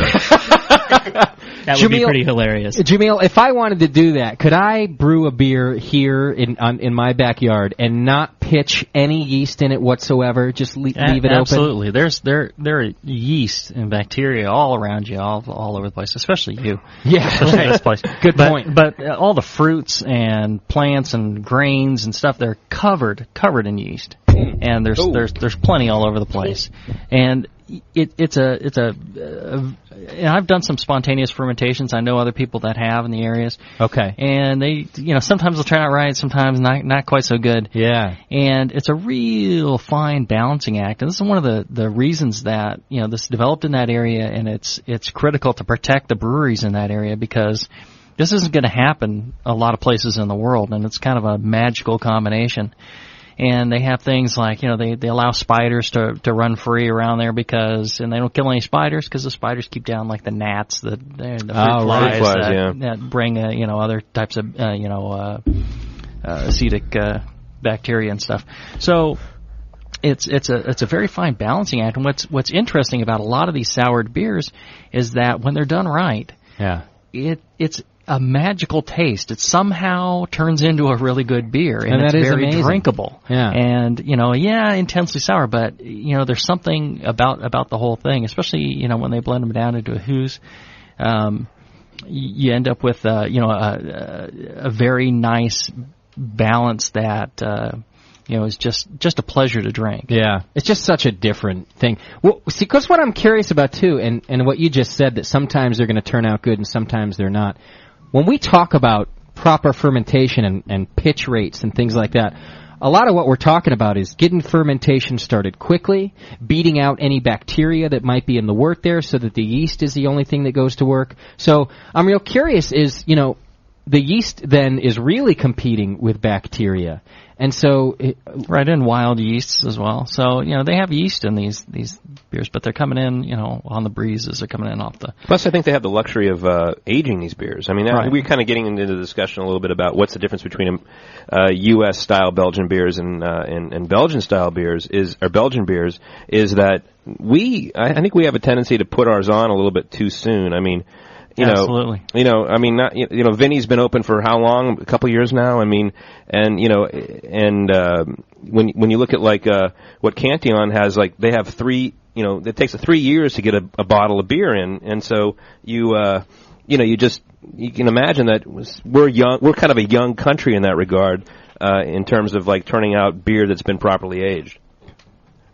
All right, we're drinking another beer here too. Well, that adds to the expense. This is the reason why when you see a beer that's a little higher priced, don't be afraid to pay for it. If the brewer believes in this and they put the effort into it, sometimes you got to pay a little bit more, and especially if you use your girlfriend's credit card. Well, by the way, keeping beer for around for a couple of years is very expensive for a brewer. You're tying up your cooperage, you're tying up retail, space. You got to pay for that. Estate, all that. It's very expensive, and they're not doing it because they think it's like a gimmicky thing to sell. They're doing it because they believe in it, and they're not going to make a huge amount of money off it, but they're doing something they love, and they really want to do something special. So, try and support the breweries that are taking these steps and doing these things, doing these special beers. It's a really it's a great thing to have available to us.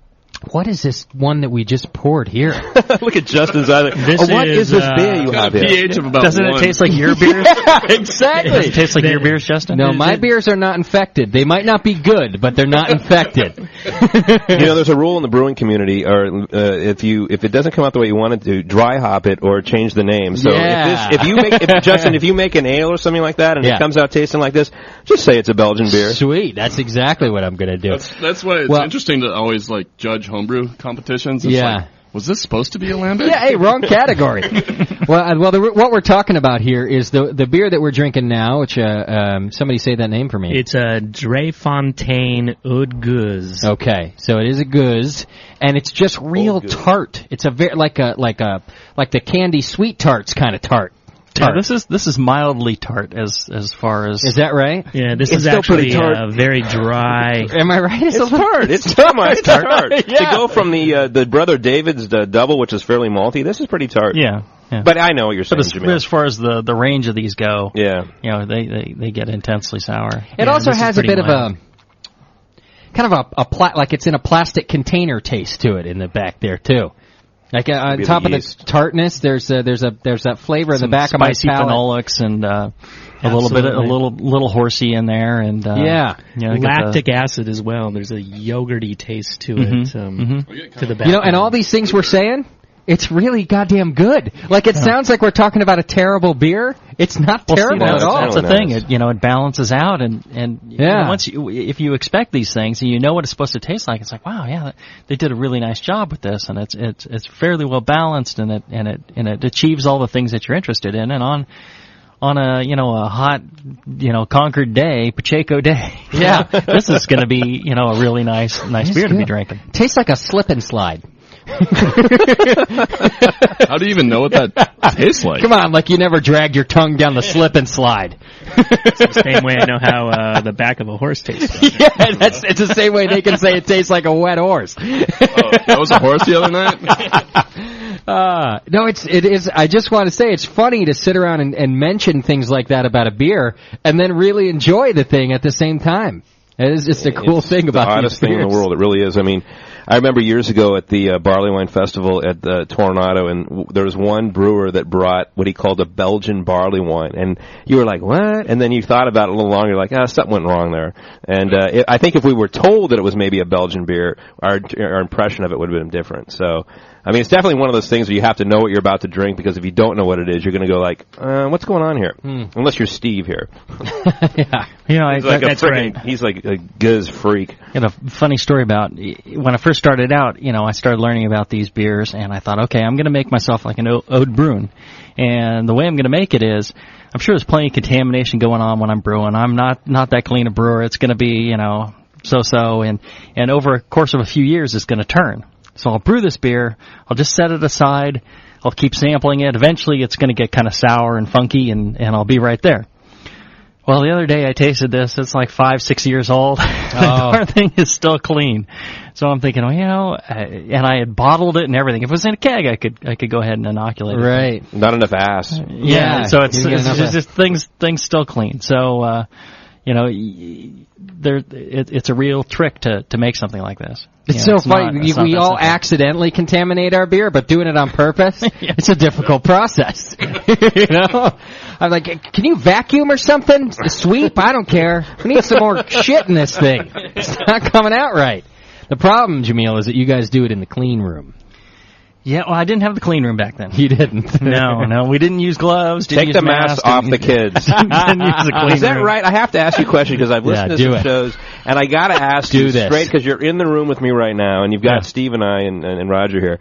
Are you really using gloves and all that? I mean, masks? And masks and all right. So filters. So I mean, what the hell is going on over there? And how long do you soak your gaskets in? Coffee? So I do. Getting personal on the gaskets, man. All right, so I do have a clean box for certain work. We're talking about making beer, right? Yeah. That's his porn collection box. Yeah. And then the only time the masks and gloves come out is I bottle with my wife, and she does the capping. Yeah. And she likes to talk while we bottle. And that drives you nuts. Well, no, just a lot of talking over the open bottles and stuff that I was like, okay, we'll put masks on, right? So we put masks on. The other thing want to see a picture. I think everybody right now wants to see a picture. She's reaching in for the caps, and she's got she puts a lotion on her hands and stuff. So she needed to put some gloves on. Either wash her hands, get all the lotion off, or put gloves on so I don't get lotion in my sanitizer on the caps. This story's even better now because now it's instead of telling his wife to shut the hell up, he's like, put a mask on. Put a mask on. Well, it's so we can talk while we're bottling. So. And she's not. And I wonder how many sessions went through this way where they're bottling without masks before Jamil figured this out, and she's talking and talking and talking. And in the back of Jamil's brain, he's like about to explode. He's like, "God damn it, you're contaminating with every word that comes out of your mouth." There's a lot of bacteria in your mouth. Are you? Is your middle name Howard Hughes at all? The Kleenex boxes on my feet have nothing to do with it. Because I'm looking at your nails right now, and they're really long, and you're starting to freak me out. Jamil actually locks himself in the clean room and pees in bottles for a week before bottling day. He does everything. He won't leave the clean room for fear of contamination. No, that's an out-and-out lie. That's a bloody lie. It's not a week. Hey, 5 days. Jamil, next time you bottle, can you take a picture of it, please? Because I have to see the kids in masks. Oh yeah, I want the whole family. I want the whole family. I want to see. In fact, I think it's actually probably even more extreme than what we think it is. I think they have outfits on. They've got hazmat suits. They've got hazmat suits on. Yeah, the kids are scrubbed down and sprayed and the yeast works. Kids home from school. That's where we start getting is the yeast work. Take the bottle now, honey. It's crazy. Get the bottle caps ready, honey. Now, how did we get onto the subject? We were talking about... No, come on, we're having fun with you. Jamil, we need to have the purified water in here now. You need to be cleaner, Jamil. You have not bathed today. They scrub down. All right, I'm sorry. All right, Jamil, I'm sorry. I just wanted to ask the real question. That's okay. I'm blaming it on Justin. All right, while we're with you, Jamil, why don't you give us one of your favorites, a specific favorite while you were in Bruges or anywhere around Belgium there that you want to tell us about? And maybe one that you know more about the process. Did you go to any of the breweries while you were there, or just drinking in bars? No, just drinking in bars. Yeah, drinking in alleys. I had the family with me, so it was difficult to do too much. But I spent some time in Bruges and some time in Brussels as well. And I focused on mainly all the Flanders Reds and the Ode Bruins and all the sour Flanders beers of those kinds. Okay. So they tend to be a little less acidic than the lambics. Okay. And they tend to be a little more balanced with some sweetness and some malt. And they. What was the name of the place you went to in Bruges? Was it what translates into the Little Bear? Yeah. What's the name there. of Steve? It's at the Bruges Bierchi. run by Daisy. Yeah, the Bruges Bierchi. Yeah, I went there exactly with the family and hung out for a little while before dinner. That's a great spot. Yeah. Did you let the kids taste any of this stuff? I mean, seriously. Like a little sip or anything? Oh, I absolutely would. They had no interest in it. Yeah, I would think that my one daughter will taste stuff every once in a while, but she got a big kick. I took pictures of all the beers that I drank while I was on my trip. And she got a big kick out of placing her soda right behind my glass, so her straw looked like it went into my glass. Nice. And she'd be drinking while I took the pictures. So I got pictures of her drinking all sorts of beer through a straw, and she gets a big kick out of it. And I'll post this on the web. I'll go to prison in about 6 months. Look, Daddy, I'm drunk. I'm all hopped up on goose. Hey, you're going to get a lot worse pictures out of her later on. Don't worry, Jimmy. Oh, yeah. Not you personally, but somebody will, I'm sure. But college is going to ruin everything. I'm a big fan of Rodenbach and Rodenbach's Grand Cru and a lot of the other reds and browns you can get over there. They're sour. So now, have you cloned any of these in homebrew? Any of these ones that you're mentioning? I did a really great Rodenbach. Okay. Which got first place in the second round of the Nationals. Every time I entered that, it got first place. That one's Never the Grand failed Cru? to get first place. Rodenbach Grand Cru? This was kind of between a Rodenbach and a Rodenbach Grand Cru. Grand Cru is their sour Flemish red ale that is just straight, and it's been aged in the barrels, and then they bottle it. Their regular Rodenbach, they blend it with a less sour beer, and it's a little more balanced. Okay. And you cloned that one in... Yeah, and did a great job. Used the Roselair yeast, which is where Rodenbach is located. Okay. Roselair, Belgium, and you were there. How did you get from Y yeast? You toss it in and let it work its magic for 6 months to a year, and it takes you a year to make one of these beers. And is that how long yours was around? A year before you put it in competition? Yeah, about a year and a half, I think. Okay. And then it seemed to be just about right. And, now, do you have to temp control it for that whole year, or it's okay that it goes up and down? You can have some swings, and some swings are good. Okay. You just want it to be too intense, and you want kind of an average temperature. So I have a shower stall and a downstairs bathroom that stays like 65 degrees, between 70 and 60 degrees throughout the year. Okay. And I put it in there in a plastic bucket, since the plastic will leak a little oxygen through will permeate the oxygen. And you want that? Through the plastic wall. Yeah, you want a little bit of oxygen in there. That the balance between oxygen and no oxygen is going to determine the level of acetic acid that you're going to get in the beer. Okay. If you get more oxygen in there, you're going to get a little more acetic. You get less oxygen in there, it's going to favor the lactic. Okay. And there's also some other things in there. And the blend from Y yeast includes some California ale yeast in there. So you can just pitch that right into the wort. It'll ferment out with the California ale yeast. Then it will the bugs will continue to go to work, and over the course of a year, it'll form a pellicle, like a kind of a leathery layer on top of the beer. You'll see that form. Yeah. And after a period of time, it'll break up and drop, and then about that time, maybe a few months more, it's kind of ready to go. Do you ever have to stir it, move it, Nope. add oxygen, add yeast? Nothing. Nope. You just let it go. If you're going to use a wooden barrel, you'll lose a lot of liquid through the barrel.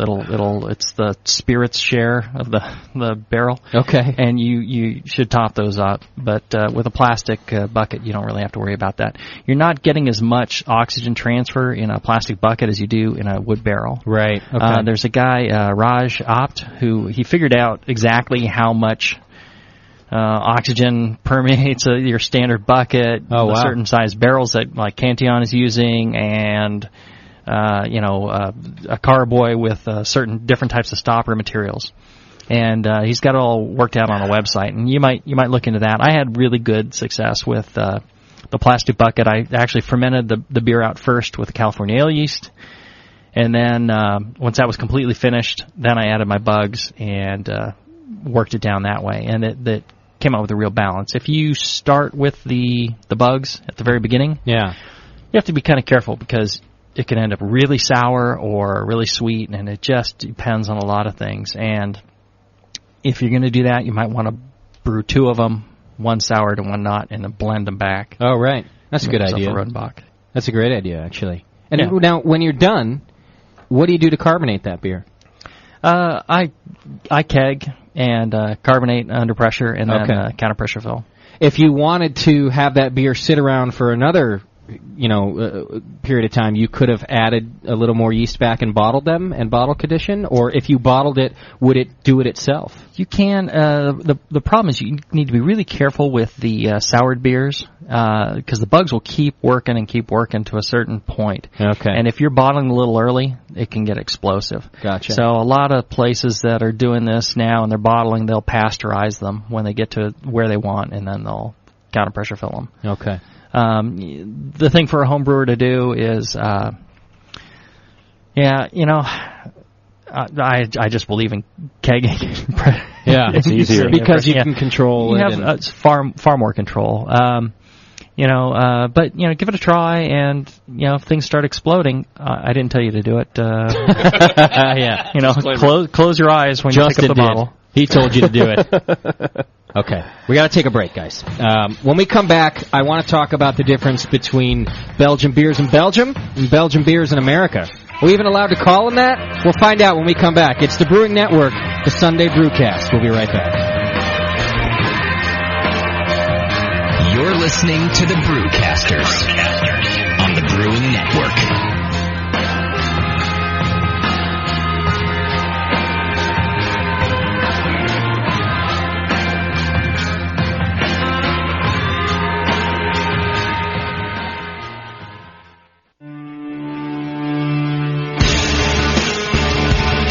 And now back to the Brewcasters. On the Brewing Network.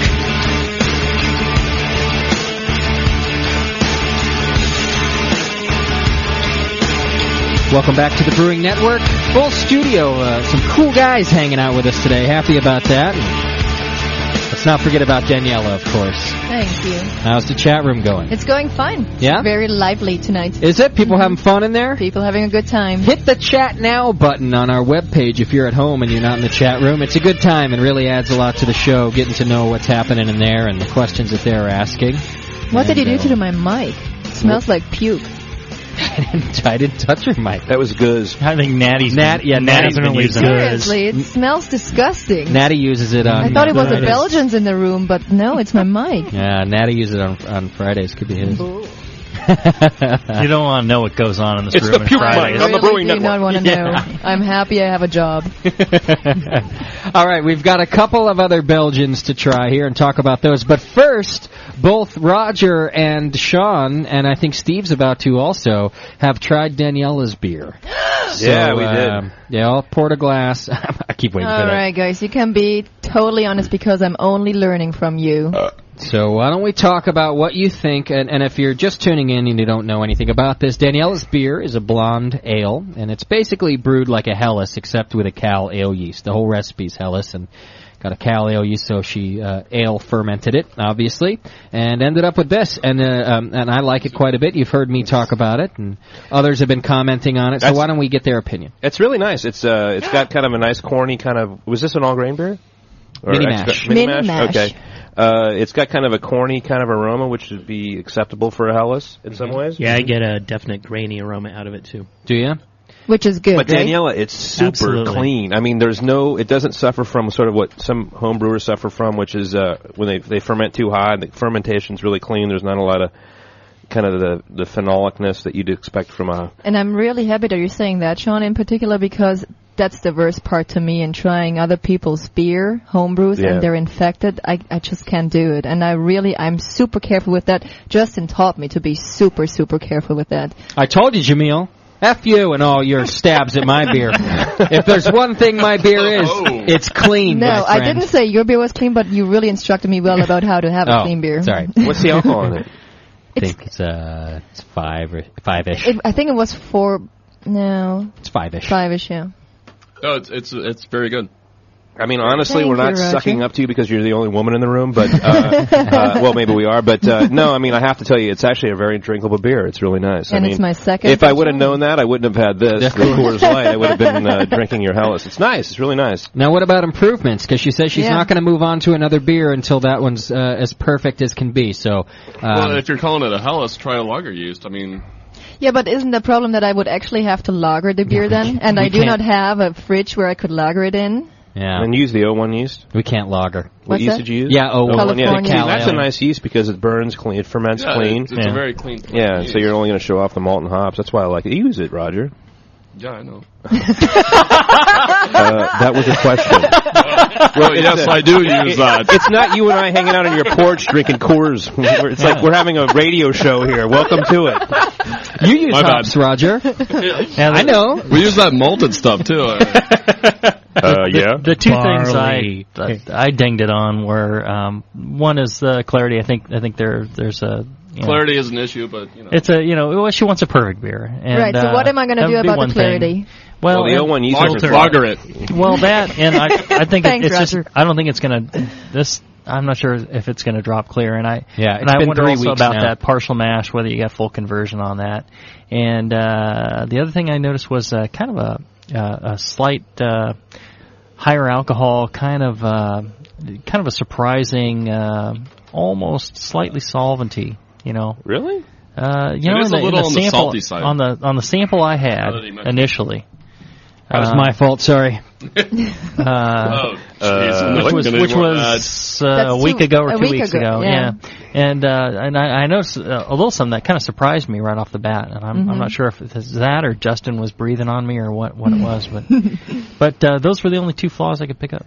So what am I going to do better next time then? Like give me some instructions. But I think the whole, if you want to make a Munichelis, which I know is your favorite beer, right? You're gonna have to go to lager yeast, and even if you use a lager yeast warm, it's going to taste more. This is an argument that I think Chris Colby proposed in one of the Brew Your Own magazines, that if you really want to make a lager beer, even using a lager yeast warmer is going to give you more of a lager character than using a clean ale yeast. Really? What do you think of the throw some sulfur? And things it's going to be a little more fruity. What do you think of the Bohemian yeast? Because that was a popular yeast that Frank Commande was using at E&O in trading company in San Francisco, and he used it for both his lagers and his ales. Yeah. And is that a lager yeast or an ale yeast? I think it's a lager yeast. Yeah, it's a lager yeast. I mean, he just fermented a little bit warmer and. Right. But somebody just had the idea to you're getting down into the low 60s right now, right? Well, no, 67. High 60s. Well, you're just going to have to buy a refrigerator and dedicate for. Shut up, Roger. I'll bet you. Notice I was looking at his reaction. You'll need a 10-barrel fermenter. It'll be fully glycol. Absolutely, and then you can do the high pressure lager yeast. I think Roger is right though. I'm just gonna buy a refrigerator and just gonna start lagering my beer. You can just use that cheap. kegerator.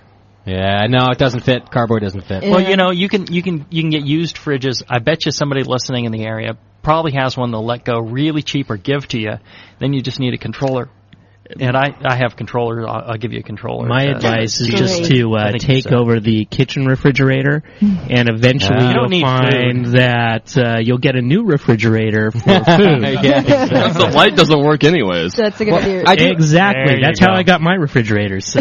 I do want to back up for a second, because I think it's a really controversial thing that you said, Jamil, about the article that you should just use a lager yeast at ale temps, because one of the main topics that we have in here is temperature control. Right. So now all of a sudden you're saying, like I've heard it said, listen, the only way you're going to have a good Helles is if you really temp control your fermentation.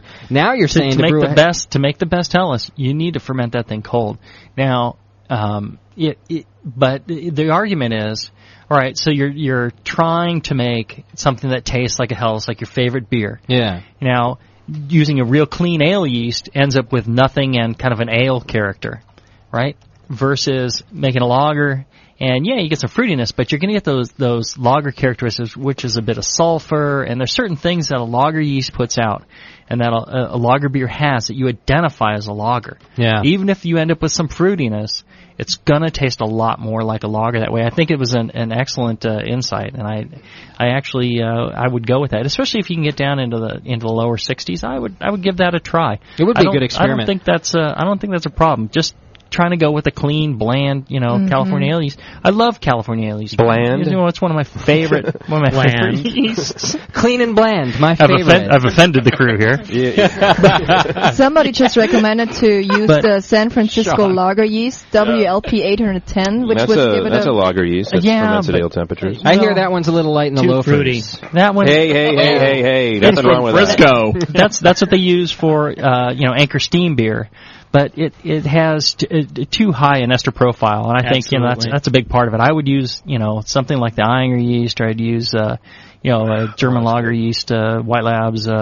Steve, you agree with that ester profile? I absolutely agree with the ester profile on the San Francisco lager yeast.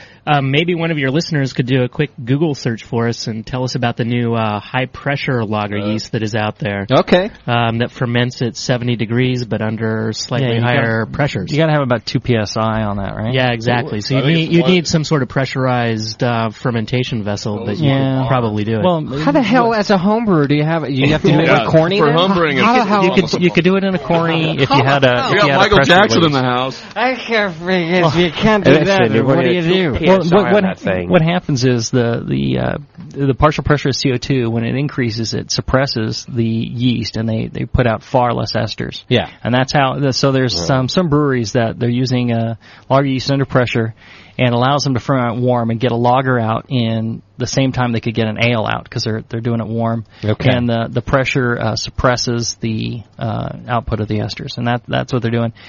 it doesn't make that great a lager, though. Okay. But, you got room for a fridge, I would say. You put one in here. Might have to do it.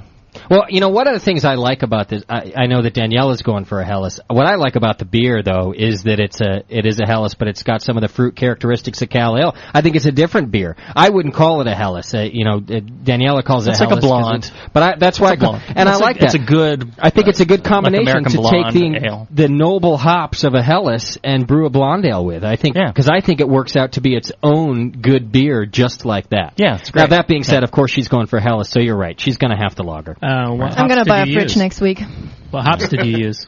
Craigslist. I used Holler Tower. 3 times 1 ounce of Holler Tower hops. That's the Gordon Bierschmidt. I only use German stuff. I think you pack up your goods. Yeah. Come on up to my house. You move in with us. Hey, what's going on? What are you talking about, Jamil? I got plenty of fridge space. Then I have to wear a mask, though, while brewing. She doesn't want to have to wear the hazmat because suit. I talk quite a bit, too, over brewing. Easy, Howard Hughes. And I smoke, and I do all crazy stuff while I'm brewing. Oh, well. Crazy stuff. Well, see, that may... You must put the mask on, Daniela. The children have them on as well. Go to Jamil's and brew there. The beer will be good. What happens to your accent every time you do that? I don't know. Doesn't Darth Vader sound like that? No, he doesn't. It sounds like James Earl Jones is what it sounds like. That is Darth Vader. Yeah.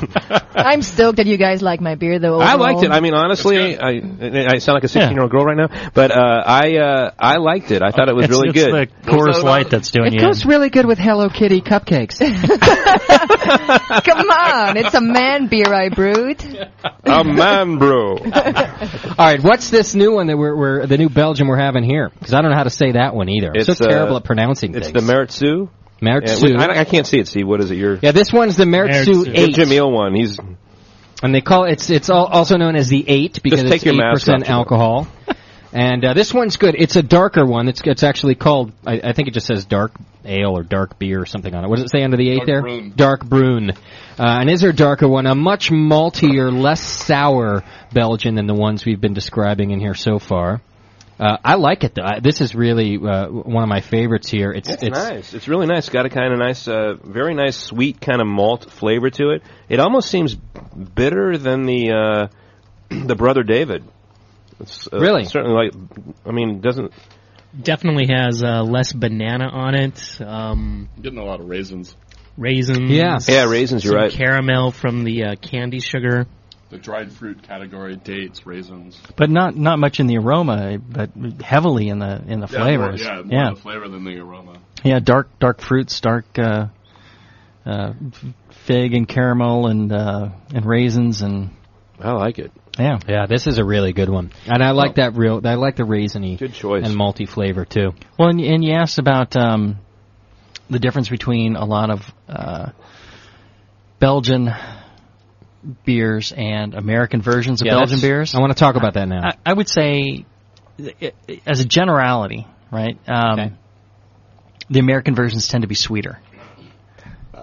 Now, especially the San Francisco version. Yeah, they don't have to be, and the American craft brewer is probably one of the finest in the world. Yeah, and that's a good answer since there's 3 of us right here. Because we're going to kick your ass. American craft brewing has just become and Michael Jackson will tell you this too. He says America is where the USA is where. You're exactly right. Carlo Petrini, which is like which is the guy that started the slow food movement in Italy, and this is sort of the anti fast food thing. They were going to put a McDonald's in Rome in his favorite area, and he decided he would start this big movement, which is a huge thing that's kind of sweeping, all over the country in the U.S. And his whole thing was, when he was asked about a year ago at a conference in San Francisco about what is the most, and he was asked this in Italian, what is the most interesting thing that's happening in the United States right now? And he said the craft brewing industry. And you hit the nail right on the head, Jamil. I mean, this is where it's at right now. We're just in the infancy almost right now and what the potential could possibly be. Yeah. Well, and the West Coast is huge, too. I'm kind of partial to the West Coast, but Michael Jackson will tell you, God bless the U.S. brewers because they're saving so many styles. They're expanding the boundaries of beers. They're so creative and they're so passionate about it, and they're so willing to do the research and the work up behind it. Right. This is really saving the world's beer. And we're so hungry to make a living that doesn't require work. Well, so the Belgians. Most of the Belgians that you're going to taste in the U.S., I think, tend to be slightly sweeter. Yeah. The Belgian versions tend to be drier. Overall. Would you guys agree with that? Actually, no? in some ways I do agree with you. In other ways, I kind of disagree because I think what's happening is we're so used to adding an abundance of hops, and so we have a tendency to over-hop the beer to balance it out. When in some instances, I think I've seen examples. Residual sweetness. Exactly, that we want a little bit more. We should have more sweetness, right? And I think that we have a tendency to put more hops in the beer. But so, are you saying that your malt bill ends up, even in your Belgians, then being a bigger malt bill because you're used to balancing that with more hops? Yeah, I would say that, but I would also, I would say mash temperature has a lot to do with it too. I would also say aging does. We're so used to turning beers out so quickly. Yeah, and it is amazing because you do try some. I was up at not to single amount, but I was up in Portland a couple weeks ago, and I went out to Full Sail on the Hood River, and I had their Grand Cru on tap there at Full Sail, and it was kind of like an American version of that beer. Okay. And it wasn't, we are still we're almost, I always tell people in a lot of ways, the exception of the big, the Russian Rivers and the Allagash and the people that are really experimenting are Pizza Port, and, Roger to an extent we're kind of in the infancy of doing this. And we are almost like when craft brewing became popular in the United States, and we were making these beers and we were over-hopping them or under-hopping them or whatever we were doing, or we had contamination issues or whatever was going on. We're almost at this point right now in the industry where we're just starting to get it. But we haven't, Steve and I, when you and I were over in Belgium, we were just struck by, we had this conversation there, we were struck by how complex and how rounded these beers were. I think in the American beers, in my opinion, in Belgian style beers, it's almost like we're figure skaters, and we're being, I know. Hang with me on this one here. We're almost figure skaters, and we have to do the double axel. And I don't watch figure skating, by the way, just for the record. Yeah, he does. You watch he does. No. Every time I go in the brewery, every time I go to 21A, it's on the pirouetting. I know. In the brewery, and I'm wearing the outfit. And no, but in the brewery. What I'm saying is that I think we hit all the marks, but as far as rounding out the style, we kind of missed the mark in some ways. Have you had any of the AleSmith beers from down in San Diego? No, I haven't had any of the Belgian beers, no. Well, I tell you, of the Horny Double's really good, and his Grand Cru is awesome. Exactly. It's awesome. Just stunning, and I think if anybody kind of gets it, I think Peter does. He's got that. He's got that magical balance that you're referring to. I think it's more of Belgian-inspired ales that we're making. Because you can't make a Belgian ale just like Belgium. Exactly. Can't it's very broad. No, you're right. They try to do that too. They can't do it. And that's the point I want to get to, is that when you guys as craft brewers, you are opening a new category here, and as consumers, we're, like we've said before, keeping the Belgian market alive. And so now as craft brewers, you're jumping into that market yourselves. That's more to the point, Roger. I want to know about that because I think that there's room for both. And then that's what I want to know where you guys as craft brewers go with it, because I think there is room to duplicate what they do there over here, if for nothing else, but maybe it's cost efficient, and it's neat that a local craft brewer can produce stuff that they've been doing for hundreds of years. But see, that's the thing. There's so much tradition involved with Belgium and Germany and all that. You know, that we can't just overnight say, all right, we're going to do it. No, but I got to tell you, it's going to be just as good. It's fun to try, though. It's an inspired beer that we make over here. Like right now at Drake's, I got two beers that are going to go to oak barrels and going to be hit with Brettanomyces, and it's going to be blended later on, about 2 years from now. And will you label them as Belgian inspired then? Yes, you will. Now, see, that's the thing too, because all right, let's talk about that. Let's make the comparison to champagne. you're flat out as a brute maker in the United States, you're not allowed to label your beer as a champagne. Now here, you would be allowed to put on your beer that it's a Belgian beer or a Belgian style beer. You'd have to say Belgian style. In fact, there was a big court case. So you can go, but you could put Belgian style beer. All right. So what I want to know is it right even to do that, or is it better to do Belgian inspired? I think it's not even right to do the Belgian style truly, because there is no Belgian style. Yeah.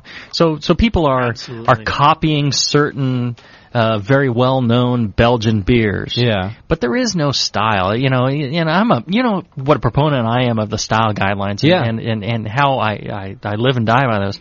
But for Belgian beers, yeah, you cannot. I mean, all you can say is they're brewed in Belgium.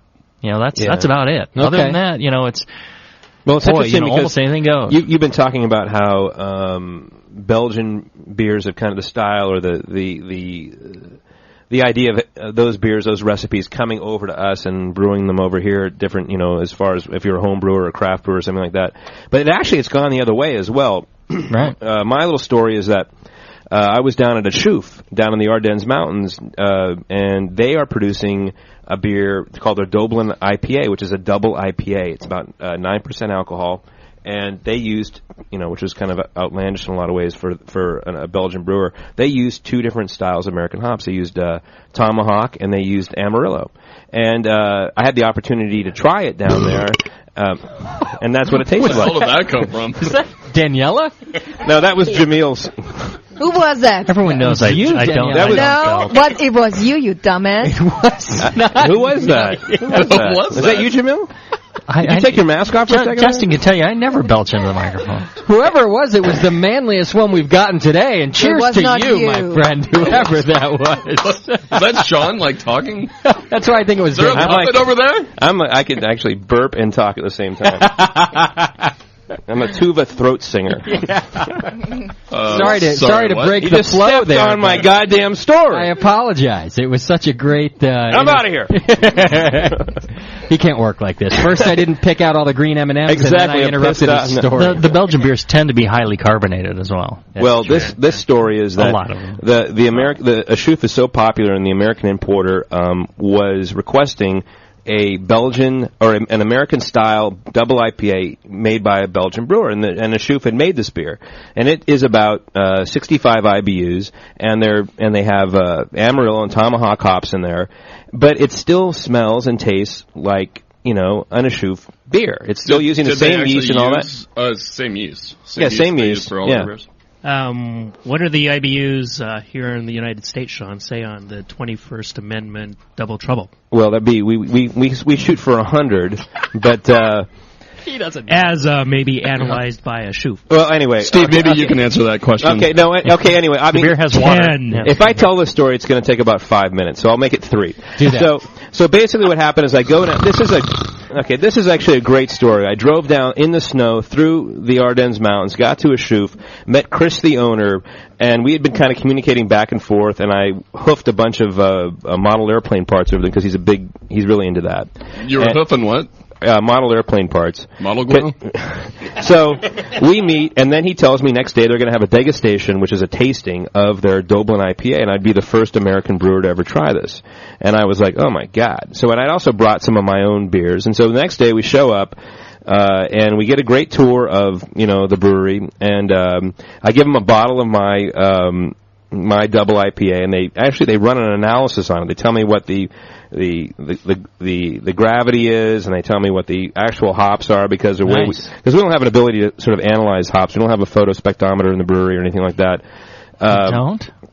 No, we don't. You come by my place. Unlike most home brewers. And 2% pressure on top of the fermenter. And so we get a tour and we sit down in this small little tasting room at a Schoof.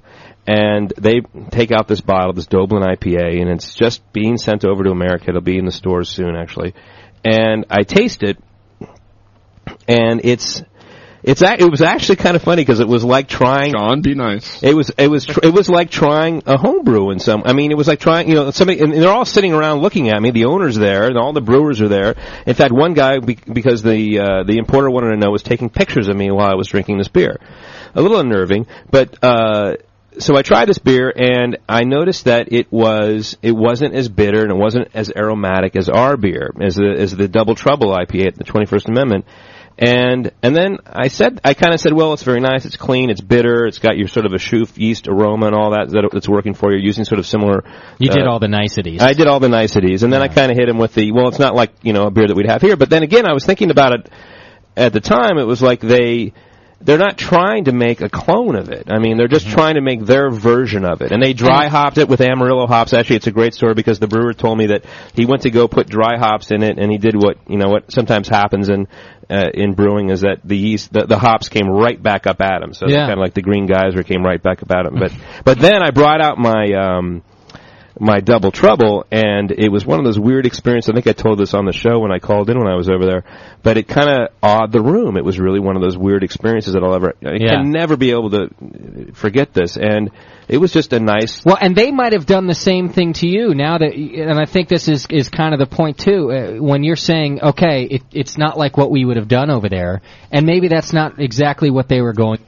Maybe they didn't know, but what would have happened is what if you gave them your Belgian, and they might have done the same thing and talked about all the characteristics that make it sort of that style, and then kind of gone, but it isn't something we would have done over here. Well, I'll tell you a funny story. This is when Steve and I were back at the same festival last year. Come on, I'm full of Only stories. 3 minutes. Give me something. Yeah. This is another last story. one was like 10 minutes. Okay, whatever, Roger.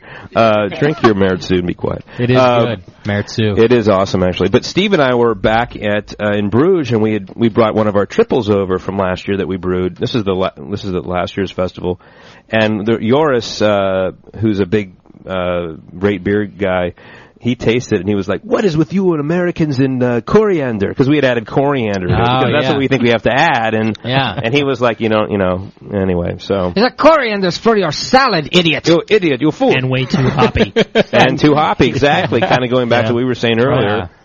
So, well, that's a good comparison then. Well, if we are inventing styles on the West Coast, like Jamil's talking about us being sort of pioneering in the beer industry, that maybe they'll try to do in Europe, it's not going to be the same way that we are trying to do styles that come from Europe, and they're not going to be the same over here. That's what I was saying. It was just inspired. Inspired by. I think you're right. I think that's a good point because you're never going to duplicate it. In fact, we entered beers this year in the World Beer Cup, which is being judged right now, I think, actually, up in Seattle. Oh. And Steve and I entered a Belgian triple that we had brewed this past year for our Strong Beer Month in February. And I remember tasting it, and then I thought about it later, and I was like, wait a minute. It's international, Sean. It's international. I should have just taken the $180 for the category and just thrown it out. It was just like, whatever. but whatever. What you're saying is... it's an excellent story, and it really points out, which story? Even if you could exactly clone some other beer, there are very few craft brewers out there who really that's what they want to do. They want to be inspired by something they think is really good and say, oh yeah, I really like that.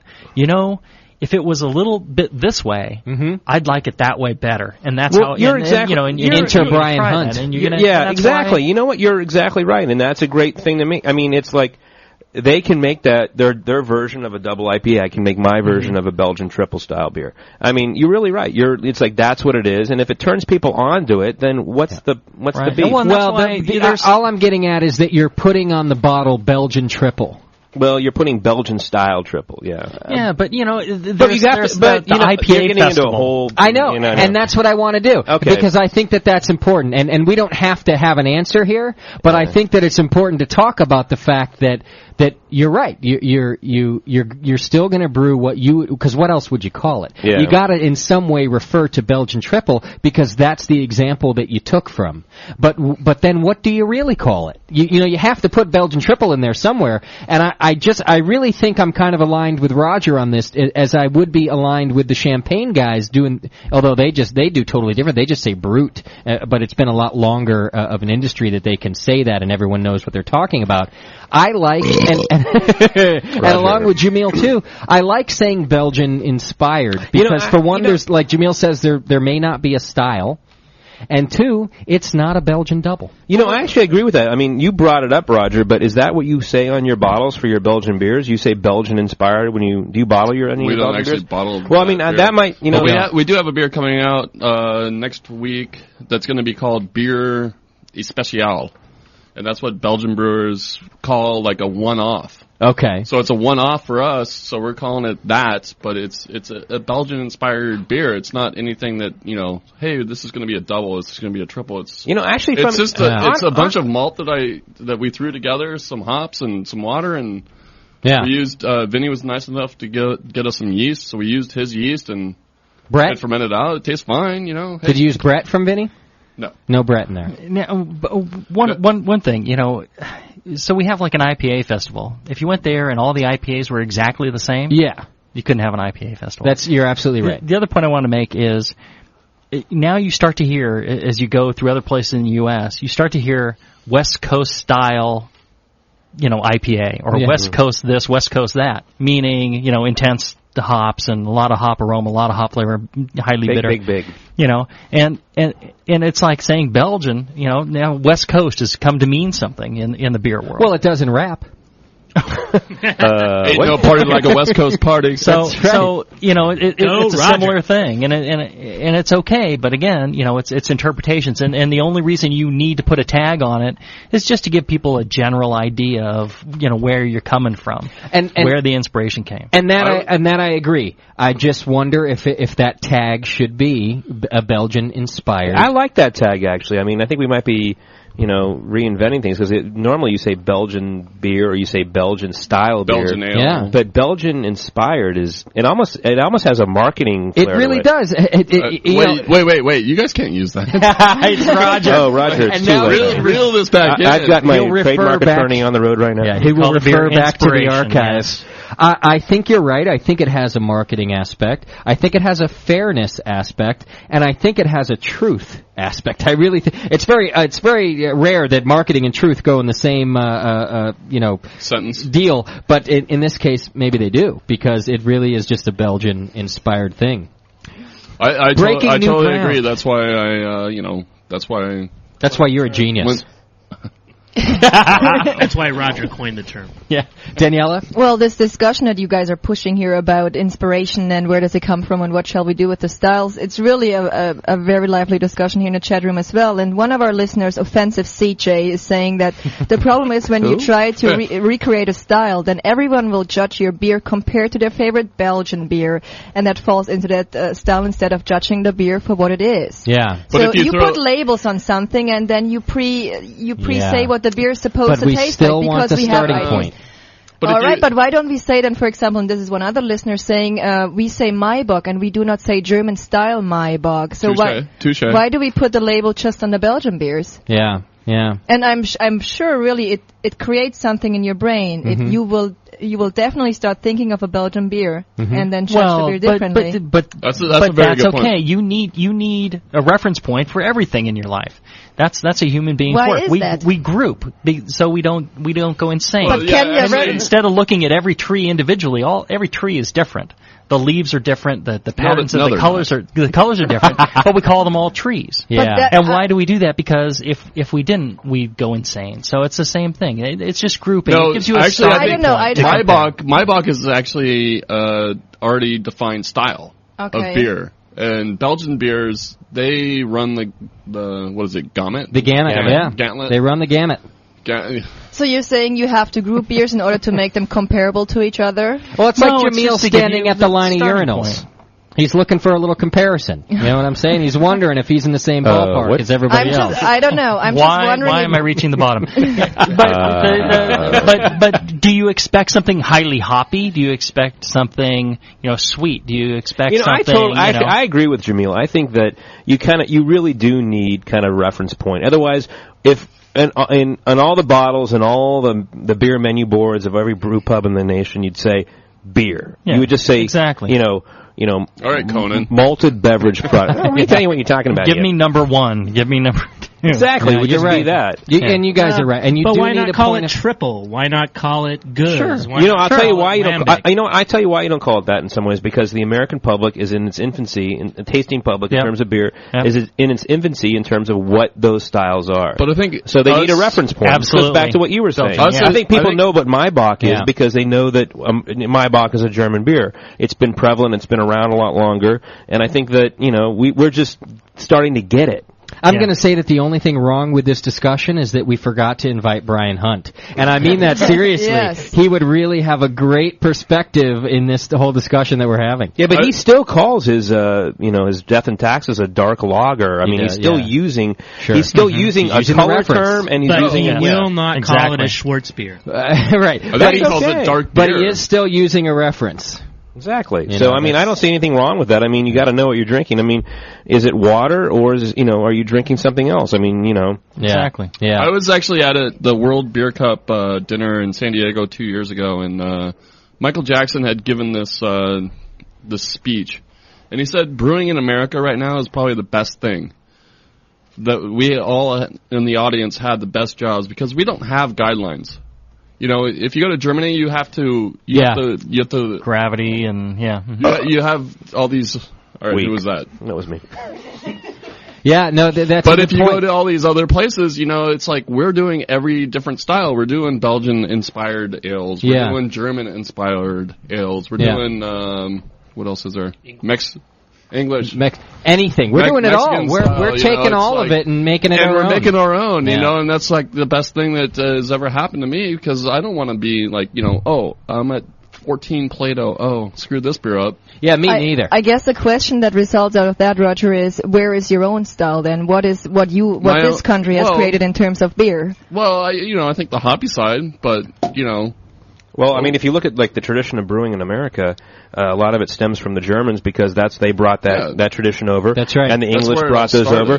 I mean, at the end of the day, we are bastards in this country. That's right. We all come from different. Speak for yourself. They all come from different parts of the world. I mean, I am Polish, Polish, Italian. Half a retard. I was on a frickin' rant there. This wouldn't happen to me at K-Fog. But what Sean says is interesting, and I would even go so far as to say that we brew very much in, say, the spirit of Belgium, even though we're using very English traditions to make the brewing process. Exactly. And is that not that you can just start calling it American beer because nobody else does it that way? So this is what I would do, Let's call it American beer. This is what I'm saying, because you just took the inspiration, but now America has brought it much further. All right, let's take a call right now. We got to take a break. Let's take a caller first and see what's happening. Offensive CJ, you're on the line. Hey, what's up? How are you, man? I'm doing good. What do you have to say about this whole business? Okay, so like that statement that Daniela read, my point is basically, I think Jamil's right. You have to classify things, right? But the problem I see is that when you put a label on your beer, then everyone's going to judge it to your favorite. So if you say I brewed a double, now it's judged according to Westmalle or Rofert or Westerleiten. It's not judged according to what it is in a lot of people's palates. You're not judging it against those. It gives you a ballpark, and you can say it's better than. Why does that? Why does it have to be exactly like that? If you have an IPA, does it have to be like a specific IPA? Does it have to be like Drake's IPA? No, that's for example. It doesn't have to be. My problem is that a lot of people. It would be a mere shadow of it, but it could be different and better in a different way. What was your problem with that, CJ? Oh, I'm sorry, I didn't mean to interrupt. No, go ahead. That's my point of what Jamil's saying is that is the problem I do have, is a lot of people, a lot of beer judges included. Yeah. I'm a home brewer. I judge beer. I'm not a BJCP judge, but I do judge beer. Is they judge it according to their favorite style. They don't judge it according to what the guidelines say. And that's a failure in those judges. Okay, now when you judge, what you're supposed to do is say, okay, these are examples that define a spectrum of a beer, and beers can go either way, and it can be within kind of a range. And I like to give a lot of leeway to a brewer that says, hey, this is kind of an IPA, or this is kind of whatever, and if it kind of fits in that range, that's fine. I'm not going to say it's not to that style. and then it's kind of, the beer is the beer, and it has, whatever balance or not, or, it has its own characteristics. And if that's a really enjoyable beer, that's the winner, okay? It doesn't have to be so rigid, and I think that's how it should be. The best judges know that, and the best judges will judge that way. Now, perhaps you've just had some bad luck on certain competitions, but I fully believe I know a lot of great judges that will.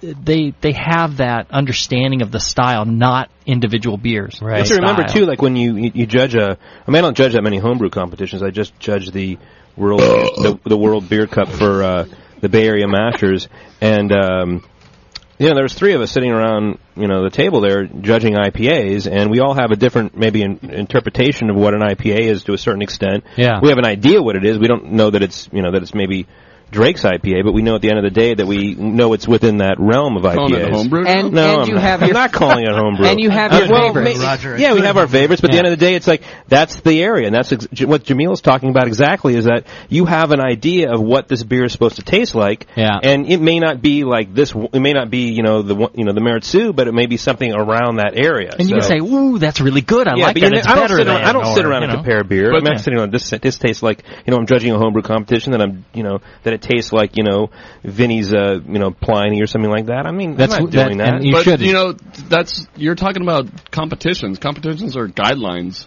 If you're not in those guidelines, then you're not in. Well, you have to be in the guidelines. Yeah. I mean, whether it's the BGCP or it's the GABF.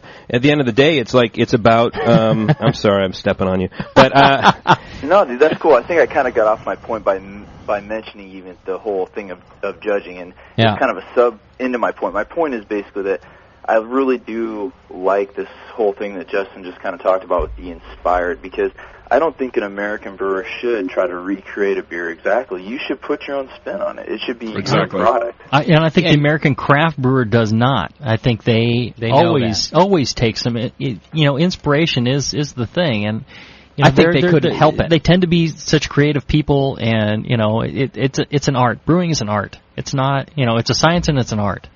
And they tend to take their own creative palette to it, and that's why you go to different brew pubs. Exactly. That's why why you go to 21st Amendment, and you go to wherever else, and you say, wow, Drake's Brewing Company Fridays between 4 and 7. You go to these different places, and wow, you get a different take on all these. They may say, yeah, I have a robust porter, and I may go have robust porter at or the stout at 21st Amendment, the stout at Drake's, and the stout at EJ Fair, wherever, and it's 3 entirely different beers. That's why Steve. All great. That's why Steve's going to take my pit bull and throw it in the next Belgian at 21st Amendment. Damn straight. And see what happens out of that. All right, we got CJ. Thank you for the call, my friend. Hey, no problem. Thanks, man. Good call. Buddy. I would like to take more calls like that. I want to know your opinion. I think we've kind of gone into a whole new thing here for the Brewing Network and created sort of a roundtable of sorts, having all these good guys in here talking about their opinions about the thing, professionals and homebrewers alike. And I like the format. I just wanted to finish on what I was saying before, and that's like, we are brewing to guidelines. Bottom line. Yeah. And when we entered the GABF or the World Beer Cup, they're still under guidelines. Who the hell was that? Somebody's got some fierce ones. We have to that is Jamil. Somebody's out of control. It is Jamil. Jamil's got his mask off and his Kleenex. But the bottom line is, look at Brian Hunt. Me, I'm sorry. Look at Brian Hunt. We mentioned it before. He does not brew to any guidelines. Okay. And he doesn't enter competitions. He doesn't enter competitions because there's no competition that he can enter that his beer will fit in. I don't think that's... Jamil disagrees. Well, all right, let's take it up after the break. You can brew it after. Okay, we're going to take a break here. All right. Taking a break. I would like to take some more calls. I got... Call in. I got other people calling in right now, so hang in there. I want to know what you guys think about this, and we'll keep this discussion going. I like right now that Roger makes a good point, and I have a feeling that Jamil's going to make a good point on the same token. So you're listening to the Brewing Network, and it's the Sunday Roundtable show is what's happening now, and I like it. Plus, we got some other Belgian beers to taste, and we'll let you know about those. We'll be right back after these short songs. You're listening to the Brewcasters. On the Brewing Network.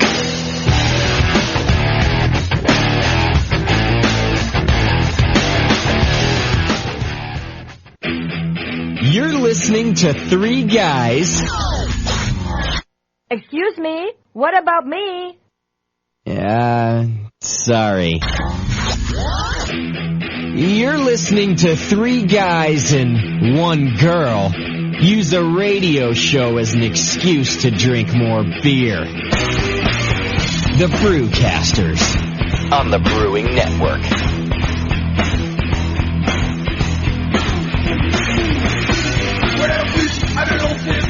All right, boys and girls, we got us a show on our hands here. Lots of good discussion going on. Callers who have tried to call in on Skype, you're going to have to try back for me because I can't answer the phone at the break. So please call back. That's Oz, and we had another guy on there trying to call me through, and I just can't answer on the break. But I really do want to hear what you guys are thinking about the discussion that we're having.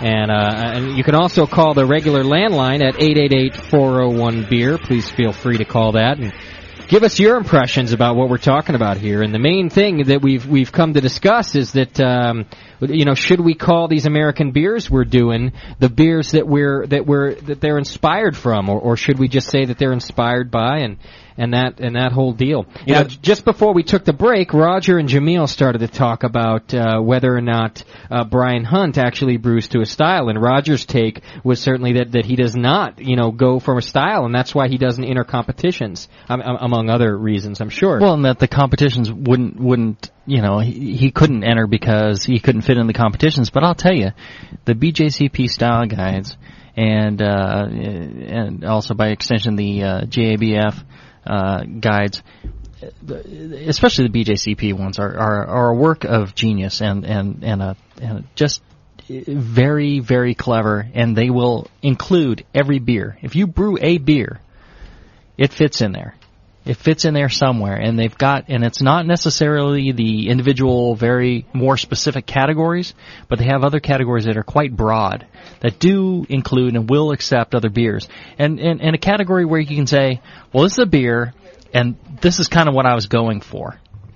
And it can be judged against that. And so anything you brew, if it doesn't fit in one of those other categories, it'll fit in there, and they allow for that. And then a good judge, now granted, you're not always going to get the best of judges, and there's the best judges are a handful in the United States or around the world, and they will understand, and they will go with that creativity that the brewer brings, because brewers, they don't want to be robots, No, otherwise we're just making exactly.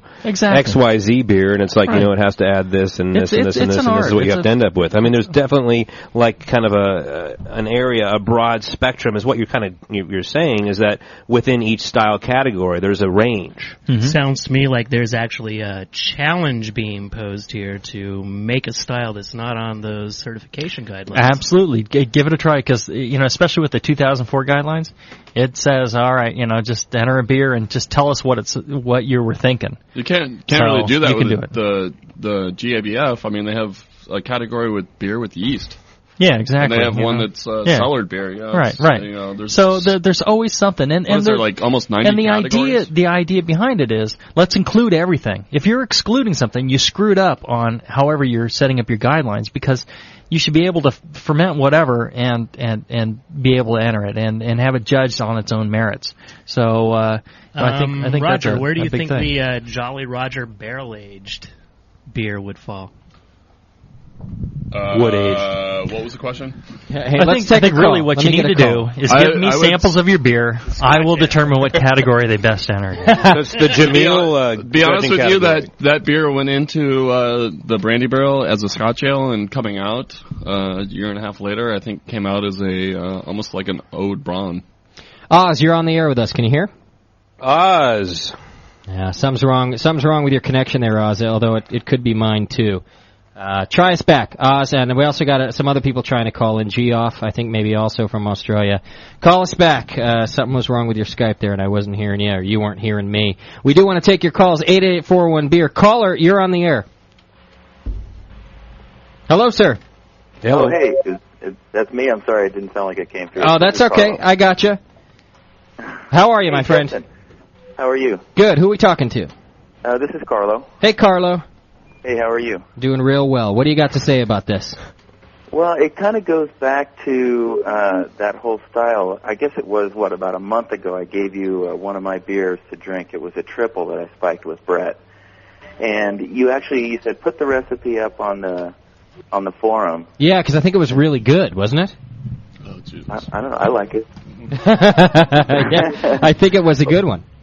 Yeah, but one of the first things, it was so interesting, one of the first replies on the forum was, why did you do that to a triple? And it goes back to tasting guys like, Roger's beers. When I go to Drake's, and Roger takes me in the back, and he's got barrels all over the place, and he says, well, I had a stuck mash with this beer, and I'm Pull really down your enjoying pants. doing this with it, and I've got this stout over here, I'm doing this, and I'm doing this, and it's all that inspiration that really makes beer so enjoyable. And here again, going back to that style thing, the Jolly Roger I got from him, I got a growler of, it was one of the best beers I had, and I couldn't explain what it was. Is this your dad, Roger? Papa? No, just a big Daddy! Carlo, is that you? Yeah, that's me. Well, what's up, brother? The thing to do, though, is... Not too much. Is that double IPA, that Summit IPA, going to be around next week? Yeah. We can talk about that later. Okay, sorry. Well, the thing to do, when you're describing it, you can say, yeah, it's kind of like a triple with Brett, and, what I call it is, and give it a name and say, I'm making something new, and it's probably, instead of a triple with Brett, it's probably closer to, like a Belgian Golden or something, or it's closer to something else, but that's Maybe okay. It doesn't really matter. But what you want to do is kind of include some of that inspiration in there and say, I'm trying something new. I don't know where this is going to lead. I don't know what it compares to, and the good judges will. Who the fuck was that? will help guide you and say, hey, this is a lot like this I had back in 1961 on cruising the They'll give you some of that history and that feedback as to what's come before and where you're going, and you can break new ground. One of the really coolest things I ever saw was this guy Mike Riddle. And who is that? An excellent home brewer. I know who he is. Okay, in Marin. He actually he went through the guidelines and he plotted out in like 3 dimensions all the different aspects of the different styles in the guidelines. This is the previous to 2004. And he looked for holes in that flavor space, that flavor, aroma, style space. And he said, there's a hole right here. Everything, and he made the argument that it'd be interesting to brew a beer that kind of fit directly in the middle of that hole. And maybe it'd be a horrible beer and wouldn't taste, very good. But it's an empty space that's not defined by anything currently. And that would be a really neat thing to go in and try and do and blaze new ground because it doesn't fit. Well, at the getting into my little area, my field, the craft brewer or the brew pub brewer, you really have the opportunity to do that because in a lot of ways you're not beholden to, for instance, what Roger has to do, which is brew the beer, package it, and send it out. We can actually, more or less, for lack of a better phrase, sell our mistakes. So you've got like Dave McLean over at Magnolia who made this brown IPA, which was this big beer for Strong Beer Month this past February we were doing with him, and it was this kind of roasty IPA, and it kind of worked and it kind of didn't, but I mean he still threw it out there, and it was like it had a lot of roast and it had a lot of bitterness to it and hop and roasted malt and hop aroma. But at the end of the day, it was like he did it and it sold and people drank it, and it was sort of challenging what you're talking about, what Mike Riddle is doing, finding that hole where there's not really a style category or description of it, and making that beer and floating it out there and see what happens. Well, if you go to a fine restaurant and the chef says, I tried something a little different here, and I want you to experience what I was trying to do and this and that and the other thing. I say, give me a hamburger. Well, you get excited about it. And cheeseburger. You get excited about it, and you think, wow, this guy is really he's an artist, and this person really is a chef. Yeah, knows what they're doing. The brewer is the same thing. When you go to that brew pub, we're really just chefs, and they're trying something different. Exactly, you are. And I'm not kidding when I say it's an art, and these people are artists, and they're trying something different. encourage that and be receptive to what they're trying to do. Okay, but there's the craft brewer who's a chef and who is along the lines of what you're talking about and comes out and says, hey, I'm trying something new, give this a try, and you're happy to do that. There's the craft brewer that does that, and there's the craft brew audience that's happy about that. But then there's also the craft brewer who brews things that the Bud Coors Miller doesn't do, and they're still a craft brewer, but they're not necessarily a chef or an artist, and they're now the audience that wants something that isn't a BMC beer, but doesn't necessarily want a Saison or a Framboise. That same person is not enjoying a fine Drake's IPA. Right. Well, I think they are enjoying a Drake's IPA, but they're not enjoying one of Drake's barrel-aged. Oh, but if they can enjoy the IPA, they can enjoy the barrel-aged. And I'll tell you, my Keystone Light drinker down the street. Yeah. I poured him an Arrogant Bastard. F that guy. And he loves that beer. That brought him into craft brew, and now he loves everything, and he's going out to try every little beer he can find. Well, you're right. You can convert everybody, but that isn't to say that there still isn't. IPA, you can enjoy his barrel age. Come on. Well, can and will are two different things, and that's my point here. Is that you're still talking about two different markets. Yeah, we're in a very small market with the barrel aged beers. I mean, but that's just something that the owner allows me to do, which is. Hey, you're not doing it to get rich. He keeps me excited. Keep you from quitting. Yeah. But you're talking about... I'm quitting this show right now. You're almost like what you're talking about when you're kind of speaking back a little bit on how do people get into craft beer? Because we were all there at one time. We all had that kind of spark and that sort of I want to try craft beer. I want to try something different. I want to try... And you think it's about... him. And you think... It is Jamil, by the way, ladies and gentlemen in the audience. What you're talking about is the person that goes from drinking, Keystone, and then the sort of the crossover beer in a lot of ways is Hefeweizen, in my opinion, because it's kind of. I'd have to disagree. I think Pilsners and Blondale, like the Kolsch. I mean, but Kolsch beers haven't been that prevalent as much as in terms of beers being made by craft brewers than Hefeweizen. So, Sean, how many people move on from say a Blondale to a hardcore IPA? Well, no, you're not letting. I mean, what I'm saying is that.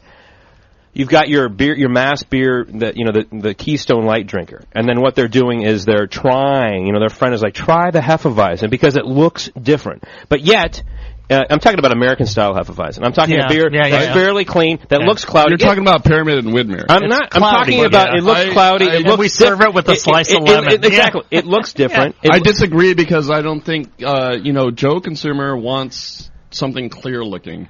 Well, I mean, what I'm saying is that this beer is the thing that is the jumping off point that goes to other beers, and that's what happens. Like marijuana leads you to heroin. It's the same sort of principle. Let's take a call right now. Exactly. Hey, don't say it unless you got it, man. It's a gateway beer.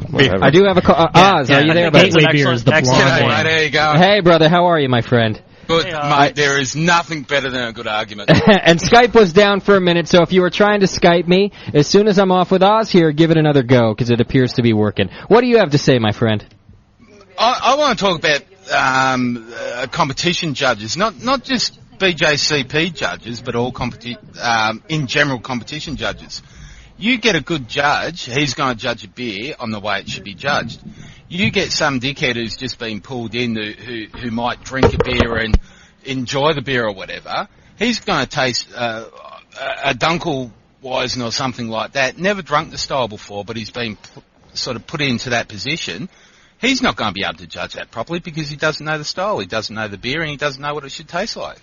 That's a good point. You do have to, again, with the point of reference. You got to have a point of reference, right? Exactly. I hated a lot of beers until I became a judge, and I or started studying for being a judge and learned about different beers. And then I love, like I said, every beer is great if it's done right. I mean, these sour, funky, horse-ass beers are great once you understand what they're doing. It's appreciation. Yeah. It's exactly speaking back to the prior comment is that you're going from Keystone to something different. And whether it is so innocuous as an American-style Hefeweizen or, a Pilsner or something like that, that you were talking about, Roger, at the end of the day is that you are at least indulging your senses and your experience in a new situation in a new craft beer. Yeah. I mean, there's so many people. I don't know. What beer did you start drinking? I mean, I think the first beer I ever had was Hams. I'm certainly not drinking. Well, I might drink Hams now and then. But let's be honest. Exactly. The bottom line is that we are all at a different spot right now, and we're now drinking the Drake's Oak Age beers, and we're drinking the Brett beers, and we're doing all that. And that's the point of this conversation, is that we all kind of we go to another place after we've tasted something, and that's the beauty of the regional brewer, and that's the beauty of the brew pub brewer, is that a guy like Roger Davis, who's a local brewer, and is able to do this and bottle it. That's the most important thing, is bottle it and send that beer around and make it happen. Some of the big regional brewers, they do become complacent because they are kind of like a step below the big breweries, and they still have to make kind of like relatively, not very interesting beers. Same beer, all the exactly. I don't want to name names because there might be a sponsor on the show, but the bottom line is that there's no sponsors on the show. Come on, you can name any name. You're not going to piss anybody off. But doesn't that mean that you're sort of throwing the style guidelines out of the window and just saying brew beer? No, I'm not saying that at all. I'm saying that what happens is that it's a pyramid almost, or an inverse pyramid. He mentioned pyramid. Where what I'm saying is that you have mass-produced beers as kind of the upper, that are the most like acceptable, and they don't offend, and everybody drinks them, or most of the people drink them. And then you kind of go down from that pyramid, and you have smaller and smaller breweries that are making more and more interesting beers and interpretation of those styles. You have to admit, Steve, that the beer that is being made by Full Sail, the IPA made by Full Sail or whatever, it certainly doesn't taste anything like the IPA that we make, or somebody else that makes an IPA. No, absolutely at that not. level. All right. I'd go so far as to say maybe it's not even an IPA. Yeah, okay. Eric, you're on the phone. What's up, my friend? Hey, brothers, how you doing? We're doing real well. How are you? Good. I'm over in Chicago. I'm listening to you guys talk about Belgian-inspired beers. Chicago. All right. We happen to have Give us three great ones out in our area. What do you got out there? We've got Goose Island over in Chicago. We've got Flossmoor Station over in Floss, Illinois, and of course Three Fords Brewery over in Bunster, Indiana. Okay. They all have great beers. Have you had any of those? Guys, any of those names? Goose Island. Goose Island is a great. Yeah. I used to live in Chicago. They got a great IPA, too. When I was going to school, and Goose Island's great. Never had Three Floyds. Will, actually, do you know Will out there, the brewer? Caller? They have do you know Eric? Do you know the brewer Will out there? Which brewery? Goose Island. It's about? It's Goose Island. Excuse me. It's the Rock Bottom. No, he's actually in Goose Island. At Goose Island? Will? Anyway, whatever. I've been to their brewery where they brew it, not their brew pubs, and at one of our homebrew club trips, and they happen to service the Matilda, which is an excellent Belgian blend. If you ever had it, have you been? I guess Michael Jackson has said that this is one of his great beers, and he actually said, "This is one of the great beers I've ever had." Beer. Yeah, pretty much. I just took myself. Have you been to the Chicago Real Ale Festival? That's a great event out there. Oh yes, actually, I just was at not the Real Ale Festival. It was the Night of Living Ales, which is that's a new. They just started that again because I know Ray Daniels was doing it for a few years, and now he's doing it again. Yeah, he's from Haas or the Babel Club. So do you got an opinion about whether or not we should call them Belgians out here? You've had your local ones. I would definitely say they're Belgian inspired, because you really can't say they're Belgians. They're good beers, but they're definitely an American Belgian. Okay. But they're Belgian inspired. You can't classify them, to me, on anything other than a Belgian inspired beer. Okay, fair enough. Thank you for the call, Eric. I appreciate it. All right, take care, guys. Coming soon, Canadian inspired. One thing I want to hit on is, you do not need to brew to a specific style. You can brew to anything, right? If you want to enter competition for some reason, then just decide what style it fits in. You don't have to brew to style. Now, for homebrewers who are interested in winning competitions, we say, brew to style, and then enter it. But you don't have to. And the American craft brewer, I think, I think they get an idea and they kind of hit around that way, the way they want it to be, and the way they want to fit in their lineup. You're saying exactly the same thing what the craft brewer does, and actually you're speaking to Brian Hunt's argument in a lot of ways because absolutely he's like the home brewer that doesn't want to brew to style. He wants to make beer that people want to drink, and he likes to brew. I think his argument that you can't brew English beers in San Francisco is kind of odd. Well, I mean, but I mean, it's the same thing. It's like if you have a great dog that you like, let's say your dog, English inspired. My dog's a cross between a Rottweiler and a Bernese Mountain Dog. He's a big dog, and if you enter him in a competition. Yeah, he's not going to win anything. No, he might win like biggest balls, but dogs, he's not going to win like balls. But there's a big difference between a dog competition and a beer competition. No, I don't think there is. No, I don't think there is at all because I think that you have I think that you have certain classifications. Look, are we talking about dogs? We're talking about dogs. No, I'm talking about mutt category in a dog competition. But there isn't a beer competition. Well, okay, you're right about that. BJCP Style Islands have a mutt. Jamil, you shut me down. Let's go to Jeff on Skype. Jeff, how are you, my friend? G'day, good, thank you. You got to turn down your speakers in the back there for me. I've just done that. Thank you, sir. How are you? I am very good, thank you very much. And where are you calling us? Crap out of me, to be quite honest. Where are you calling us from? I'm calling you from Brisbane, Australia, just up the road from Oz. Oh, another Oz fan. There we go.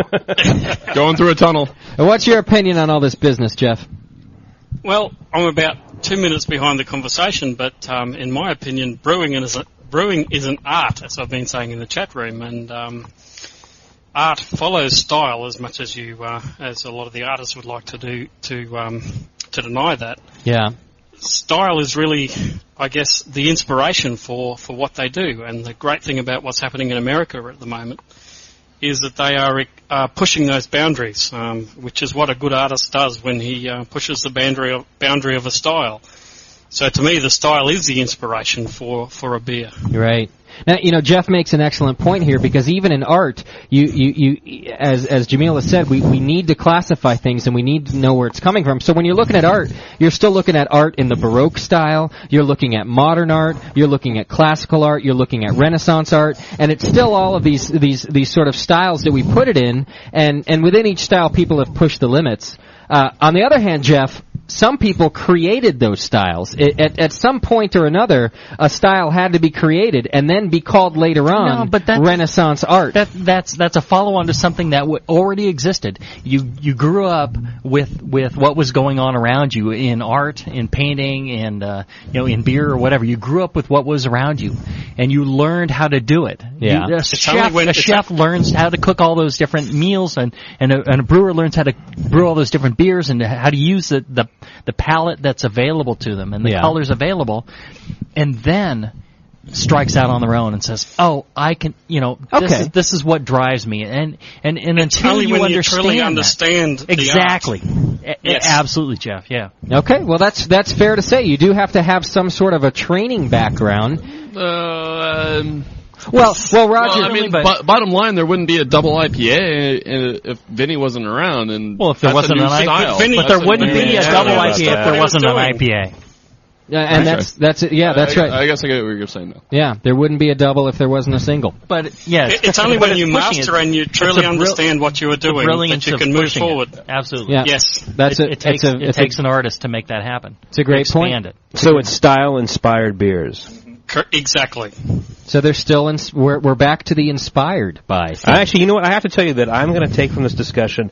Anytime I make a Belgian beer in the future, I'm not going to use the phrase in style anymore. No, I'm going to use inspired. You are? Because I'll tell you right now, from a business. I've already trademarked that. Whatever, Roger. Yeah.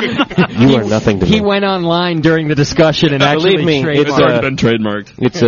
It's a trademark anyway. No, I'm just saying that when you think about it from so many different levels, from the way that it brings across what you're doing, and also almost from a marketing standpoint, inspired sounds way better than style. Yeah. I mean, if you want to sell a beer, inspired. People don't know what style is. Name it inspiration. But if it's inspired by... Oh, you're out there, Jamil. Yeah.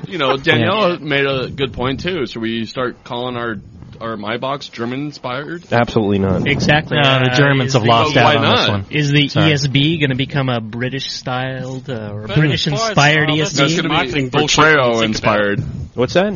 Sorry, Jeff. Inspired style, that's just a marketing bullshit when you think about it. The key is the competitions of people who are getting to grips with the style. The people who change the styles are the people who have mastered them. Okay. Yeah, but I disagree with you because I think like that point a lot. No, but you're saying that Sean disagrees, but I agree completely. You're saying that inspired is the wrong phrase. I mean, I just think that doesn't matter to me either way. Well, I think in it's terms, just a word. I think well, it is, but but all they are is words, and I think at the end of the day, it's like as long as you're trying to tell people what you're doing. Yes. I mean, that's the bottom line. Is that when somebody pulls up, and if I say Belgian inspired beer, their expectation is a certain level. Yep. If I say it's a blonde, their expectation is a certain level. And that's all it's about, is expectations. That only is if they know what the beer is, though, Sean. I mean, why don't you just say making good beer? No, but that's what we're talking around right now. When you say pine tree or shrub or whatever, you have different expectations. You have different understanding. That's why we have words, and that's why we categorize. Just for reference, Steve is a debate major, so he's going to argue. He doesn't matter what side you're taking around. He'll argue very smack successfully. Steve down here. Exactly. Hit that three philosophers beer over here. I just was hoping that Jamil could explain to me again why we have words. I know what's going on here. Let's just sit here. Not that you understand them, Justin. This will be the sound of beer in the future. This will be like the way we describe beer in the future. Not that I know anything about it. Tastes wet. Yeah. Just look at it like music. You can do wonderful things with 3 chords. Yeah. But it takes somebody like Beethoven who purely understood what music was all about to create something new. Yeah. You need to understand what you are doing before you can create something great. I like Jeff. And that's what American brewing is all about at the moment, I think. They are creating something great by understanding what is already there. So what are you drinking right now, Jeff? I'm actually drinking a Schneider Aventinus. One of my favorites. Nice. Which is a classic German beer. Mm-hmm. One of the classics, but I've also tasted a lot of the great American beers that are happening at the moment, and I think what you're doing over there is absolutely fantastic. Oh, good work then, guys. Well, as a representative of the... Thank you, Jeff. Thanks for the call. Don't take credit for it. I'm sorry. Oh, shut up, Jamil. I'm going to kick your ass. But you guys all but 21st Amendment. And that's the important thing.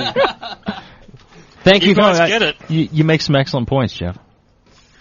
And thank you for the call. Okay. This is insanity around here. It is. We're getting out there. I gotta get one of those microphone systems that like shuts off one as the other one is talking. Everyone's got so many things to say. But that's really an awesome thing as I pour myself another beer and laugh at you guys for talking over each other. Well, we tried in between the one you're pouring now and the last one, we've tried 2 others actually from New Blair. Jamil, you are just. I think we should have the Jamil burping show. Jamil's microphone gets turned off now. He's like in the dock spot. The New Glarus Brewing Company out there in New Glarus, Wisconsin, and this is made by Dan Carey, who's actually from San Francisco, and he brews this beer with 1 pound of Durborough County cherries in basically a 22-ounce bottle, and it's just a great beer. I mean, what do you think of it? You guys had it before. That one, it's really a strong. It's nice, but it's just such a strong fruit flavor. I mean, how many pounds did you just say of cherry? 1 pound. 1 pound of cherries are in awesome. there. A lot of people really like it, and it wins the gold medal every year, or just about every year, in the fruit category at the GABF. So, and it's one of those things where you almost don't even. We would enter our watermelon wheat from the 21st Amendment in the fruit category, but it's so subtle and it's so in the background that it just is not. This beer the fruit just dominates this beer. It's over the top. I remember when I was on the show for the first time, you had your first female caller that was that they actually really dig the cherry red from New Glarus. Oh yeah. And it's you can't even compete in the category. I mean, it's just they win it every time. Every year. And we go back there. Steve and I go back there, and we drink 2 pints of it 1 ounce at a time. Well, I'll tell you, your watermelon beer is going to be one of the first beers judged, because the judges will look at that and say, well, that's going to be more subtle. Let's move it to the front of the pack, and they'll move something like this towards the end, and you end up, either that helps you or that hurts you. So it's hurt us every time. That's why we don't enter anymore. There's that whole science of, I got a friend who convinced me that the smoke beer that always does really well is the lightest beer you can smoke, because the judges will look at it and they go, oh, well, this is, American, light lager smoked. Oh, we better move that to the front. It's a Hefeweizen smoked. We better move it to the front. And so, before the judges' palates get blown on all the smoke, and they can't taste the smoke in the later beers, you actually have a little advantage in that. So there's a whole science of... If I knew that as a judge you get blown, I'd be a BJCP qualified judge already. Oz, I'm going to give you the last word here, my friend. What do you have to say? Well, if we can go back to a couple of things. Saying something's inspired is gay. That, my friend, is as good a last word as any. Hey, Oz, can you just tell us how you really feel? If I go and buy something that's bloody Belgian inspired, what the big marketing thing now in Australia is aftershaves and perfumes and shit like that say it's CK1 inspired. That's telling me it's fake. Okay. If I go and buy a beer that says it's Belgian inspired, but that's you're talking about fake. You're talking about apples and oranges. Yeah. No, you're wrong. So what perfume are you wearing right now? I am now leaving the studio. Oz, yeah. What are you wearing? What mort beer was it you told me to drink in Belgium? Mort Sabute. Which one? Lots of beer. The Cassis. Now I had the Hues and I had the Framboise, and I was trying to hit them all so I'd get the one that you told me to have. This one, it's a black currant. Black currant, yeah. No, I did not. Yeah. I did not have that one. I think your CPR machine is beeping in the background there, Oz. Are you all right? Yeah. Heart still going? You're about to flatline, Mike. What are you drinking, Oz, right now? Yeah, I'm on the Schneider Aventinus with Skipper. He brought me around the bottle this morning. Oh, cool. Absolutely. We had our own official tasting, seems though you guys didn't want to have one. Yeah, I appreciate that. We're tasting. We're tasting, all right. Oz. All right, thank you, Oz. I got to go, my friend. No worries. Cheers. Appreciate the call. All right, here's what we're going to do. Wow. This is good stuff. I like this. I like the show. I like the argument. I like you guys. You're a lot of fun, and it's turned out to be a really unique show for the Brewing Network. We've not had quite a forum like this, and I'm pretty happy about it. We'll have to. And what I mean by forum is microphones to burp in.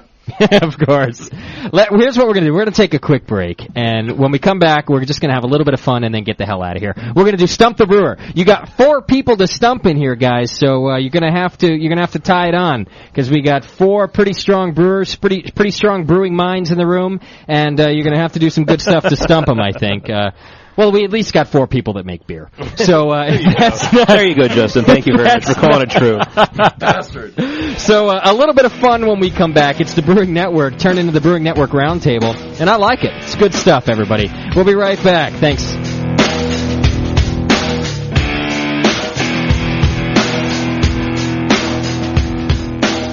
You're listening to the Brewcasters. The Brewcasters on the Brewing Network.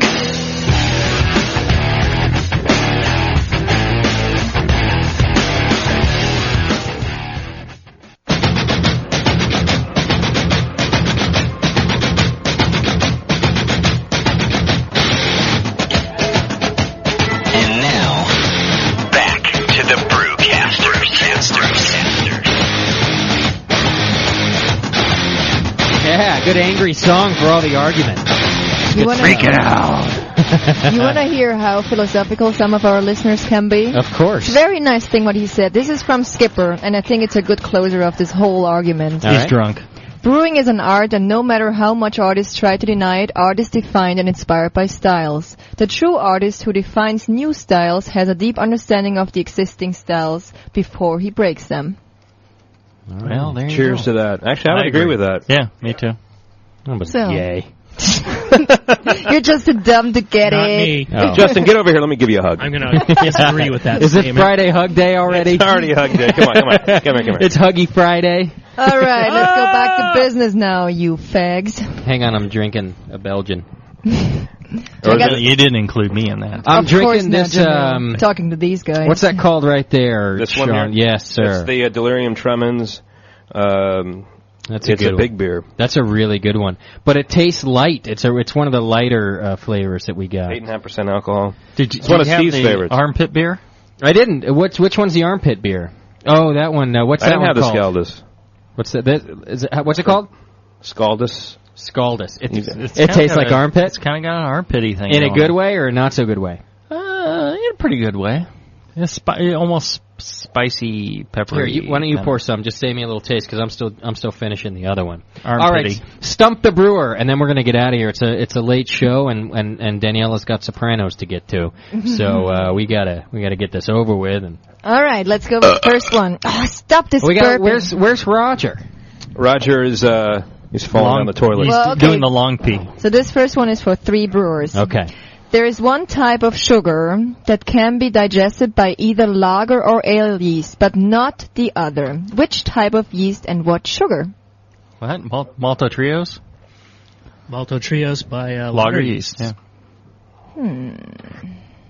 Is that not the answer they had? The answer, and it's directly... Don't give the answer. Is what they just said not the answer? No. Okay. Well, why don't you ask the question? Long chain sugars with the lager yeast is the only thing that'll do it. Yeah. What do they have as an answer? Lager yeast will digest raffinose. Raffinose? Sure. Is that what you said? Well, raffinose and Malto Trios and pretty damn close. It's all there's the simple sugars, the double sugars, the triple sugars, the quadruple sugars, right? And then the lager yeast will ferment the longer chain sugars. So you were basically not stumped.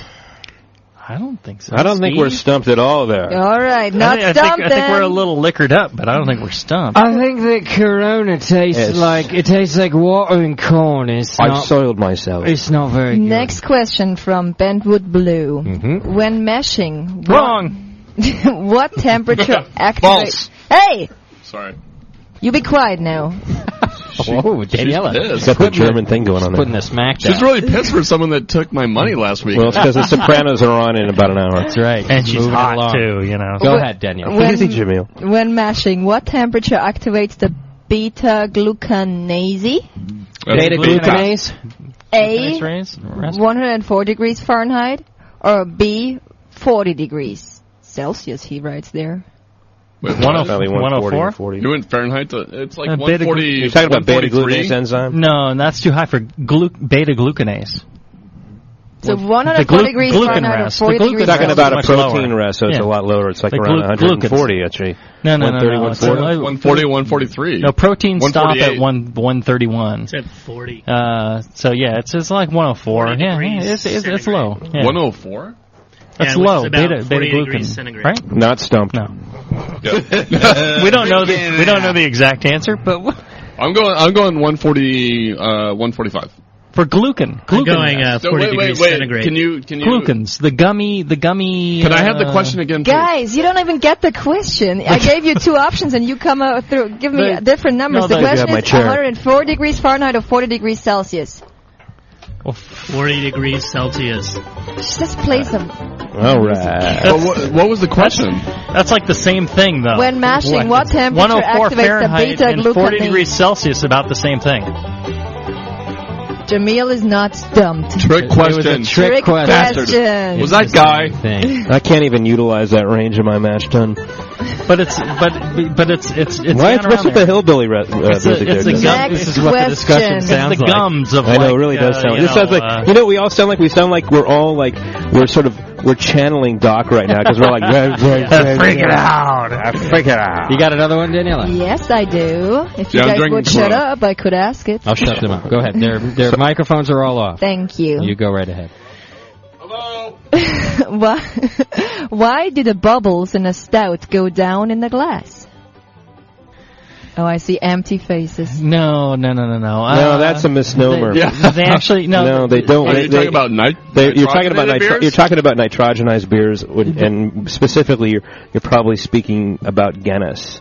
Or those beers where the nitrogen is dissolved in the solution. There's a minimal amount of CO2, and but they do. They actually do go down on the side. They do go along the side. What happens is the hydrodynamics. It pulls up in the middle. It pulls up, but they come down on the sides and they come up in the middle, and that's what pulls the CO2 out of solution. And the nitrogen is it's lighter. Makes me snore. The liquid flow up the center. Come on, sweetheart. Causes it to rise on the surface, and it has to go somewhere. Exactly. It doesn't jump out of the glass. It drops down the sides. And then it goes out eventually. Pulls the nitrogen down. I have here that the short answer would be that the CO2 bubbles force the nitrogen bubbles down. No, because the CO2, nonsense. As it's coming up, it circulates it's all the bubbles. And forces the nitrogen down. It's all the bubbles going up. Can you hear me now? Yeah. No, CO2 Sean is and actually. I know what we're talking about. CO2 is actually is Not gonna come stumped. up. Not stumped. Not stumped. CO2 If I could have understood the answer out of either one of you, I might say. Okay, what it one is- of you give a clear answer. Okay, what's happening basically is you have like a nitrogenized beer. Nitrogen is in solution. It's a lighter than air gas. It's lighter than CO2. So what happens is the CO2 is putting pressure down on hydrostatic pressure on the glass, forcing the lighter than air gas, which is nitrogen, to Daniel, are you awake right now? Up and through, and then eventually up and pulling the CO2 up out of solution, and that's what's creating the dense head. Jameel, is that a correct description? You're for fuck's sake, yes or no? Not stumped. not stumped. But will somebody please wake up Daniela? They modeled this. Right now. It took like scientists years to model this. You want to give one more, Danielle, and then we're getting out of here. This is ridiculous. What It's goddamn ridiculous. Morte subute mean in English? Martin Sabute. Something deaf. Morte subute. Sabute means. Steve was on that. That's probably from the Australians, isn't it? Yeah. It is. Mother effers. Something deaf. Morte sabute. Sudden death. Sudden death. That's correct. You guys are good. All right, as I had said, we will not have a Stump the Brewer today because we have 4 brilliant minds in here. And then we got these brewers around, too. Where the fuck are the brilliant... What? You want to do another one, Daniel? I had another one. I can't find it right now because it was a good one because he says the bitches will not know my question. The bitches. You know what? Sweetheart, you find that right now. That's from Vinny, isn't it? They're ready. It was from Offensive CJ, but he didn't PM me. Hence the bitches. Sorry, CJ. All right, I'm going to say that our brewers have not been stumped for the first time in Brewing Network history. I don't know if we got any straight answers either, though. Yeah, it's a confusion of the masses. The gas goes there, and it comes up, and then it happens. Yeah, exactly. I hate Corona.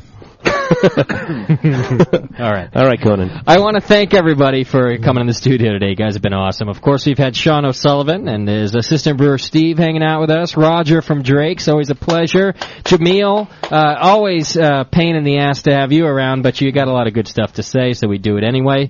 And Daniela, thank you for all the work you do in the chat. And her beer. Let's give her a big round of applause for her beer. Yeah, it was really good beer. Thank you. Very, very good beer. All right. You can tune in next week. We've got Colin Kaminsky is coming in. God damn it, I can't remember the name of his brewery right now. Downtown Joe's? Downtown Joe's, Yeah, thank you. Colin Kaminsky from Downtown Joe's. Also, Great Eric guy. Beer is going to be joining him. He's been in here before, helped us learn how to make a... do you want to take that call, or should we let Take it them... right off the air on the air if you want to. It. Caller, you're on the air. Am I on the air? No, you're not. It's offensive, CJ. I was going to ask my question that she could not find. Okay, go ahead. You're on the air. Am I on the air? Is this our little bitch? Are you in yet? All right, what I was going to ask was, who was the head monk that was in charge of brewing at West Oakland? At where? What, you're asking for personal names now? In West Oakland? No, you're saying, you're saying you're asking what the monk is in West Flutterland. I live in East Oakland. I've never heard of this monk. West Flutterland? West Flutterland. Yes, exactly. I can't say it correct because I'm not Belgian. Well, then that means we haven't stumped you because you can't But even are you pronounce inspired? the name. Are you inspired to be a Belgian? Can you answer the question, Mr. O'Sullivan? I'm very inspired. I can pronounce the name. It's brother... brother something. Not Stump. All right, you got us. Yeah, Stump? It's Brother Yoss. Yeah. J-O-S. Ah, there you go, Brother Yoss. All right, hey, CJ, you're the only one to stump Thank him. you, CJ. We were just about to wrap the show up, and then you had to go in and bring that wanker in. Bring it in personal names. Jesus. Knock us down. I'm seriously proud of myself now. Well, let's give you a big round of applause. Yes, sir. There you go. All right, CJ, I'll get you some hops, buddy. Send us an email. This time you got to do it to prizes@thebrewingnetwork.com. Oh, man. I'm stoked. Cool. I'll actually throw in a Drake's t-shirt for that. Oh, yeah? All right. Drake's t-shirt and some hops. There you He gets go. nothing from me. Oh, damn, this is great. He'll like Best night ever. Send us your email, prizes@thebrewingnetwork.com. We'll get that to you. Cool, Amelia. Thanks, buddy. We'll see you. Yep, bye. CJ, often calling in as drunk of the week, is now Stump the Brewer. You sounded relatively clear today, Justin. Yeah, he was all right. Don't you have to name a drunk of the week? I give it to myself this week. I get drunk of the week this week. Lots of Belgians and having to put up with you guys. I'm drunk of the week this week. So what do I get? Nothing at all. I get to go. You get a dinner at Applebee's. Oh, God damn it. I don't even want them as a sponsor. That's how bad it is there. And I mean that. Because you have like 4 of them in your area. Hey. That was awesome. Thanks, everybody. We'll see you next week with Colin Kaminsky. We're talking about water and also beer clarifying. Again, we're going to try the 2-topic show. Didn't work this week. Maybe it will next week. Try and try again is my philosophy, folks. That's what I always say, too. Thanks, everybody. We'll see you later. Bye-bye. All the time. Yeah, I think I have me. Well, I have the one right now.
Love that home brew, can't get enough of it. Home brew, it blows my mind.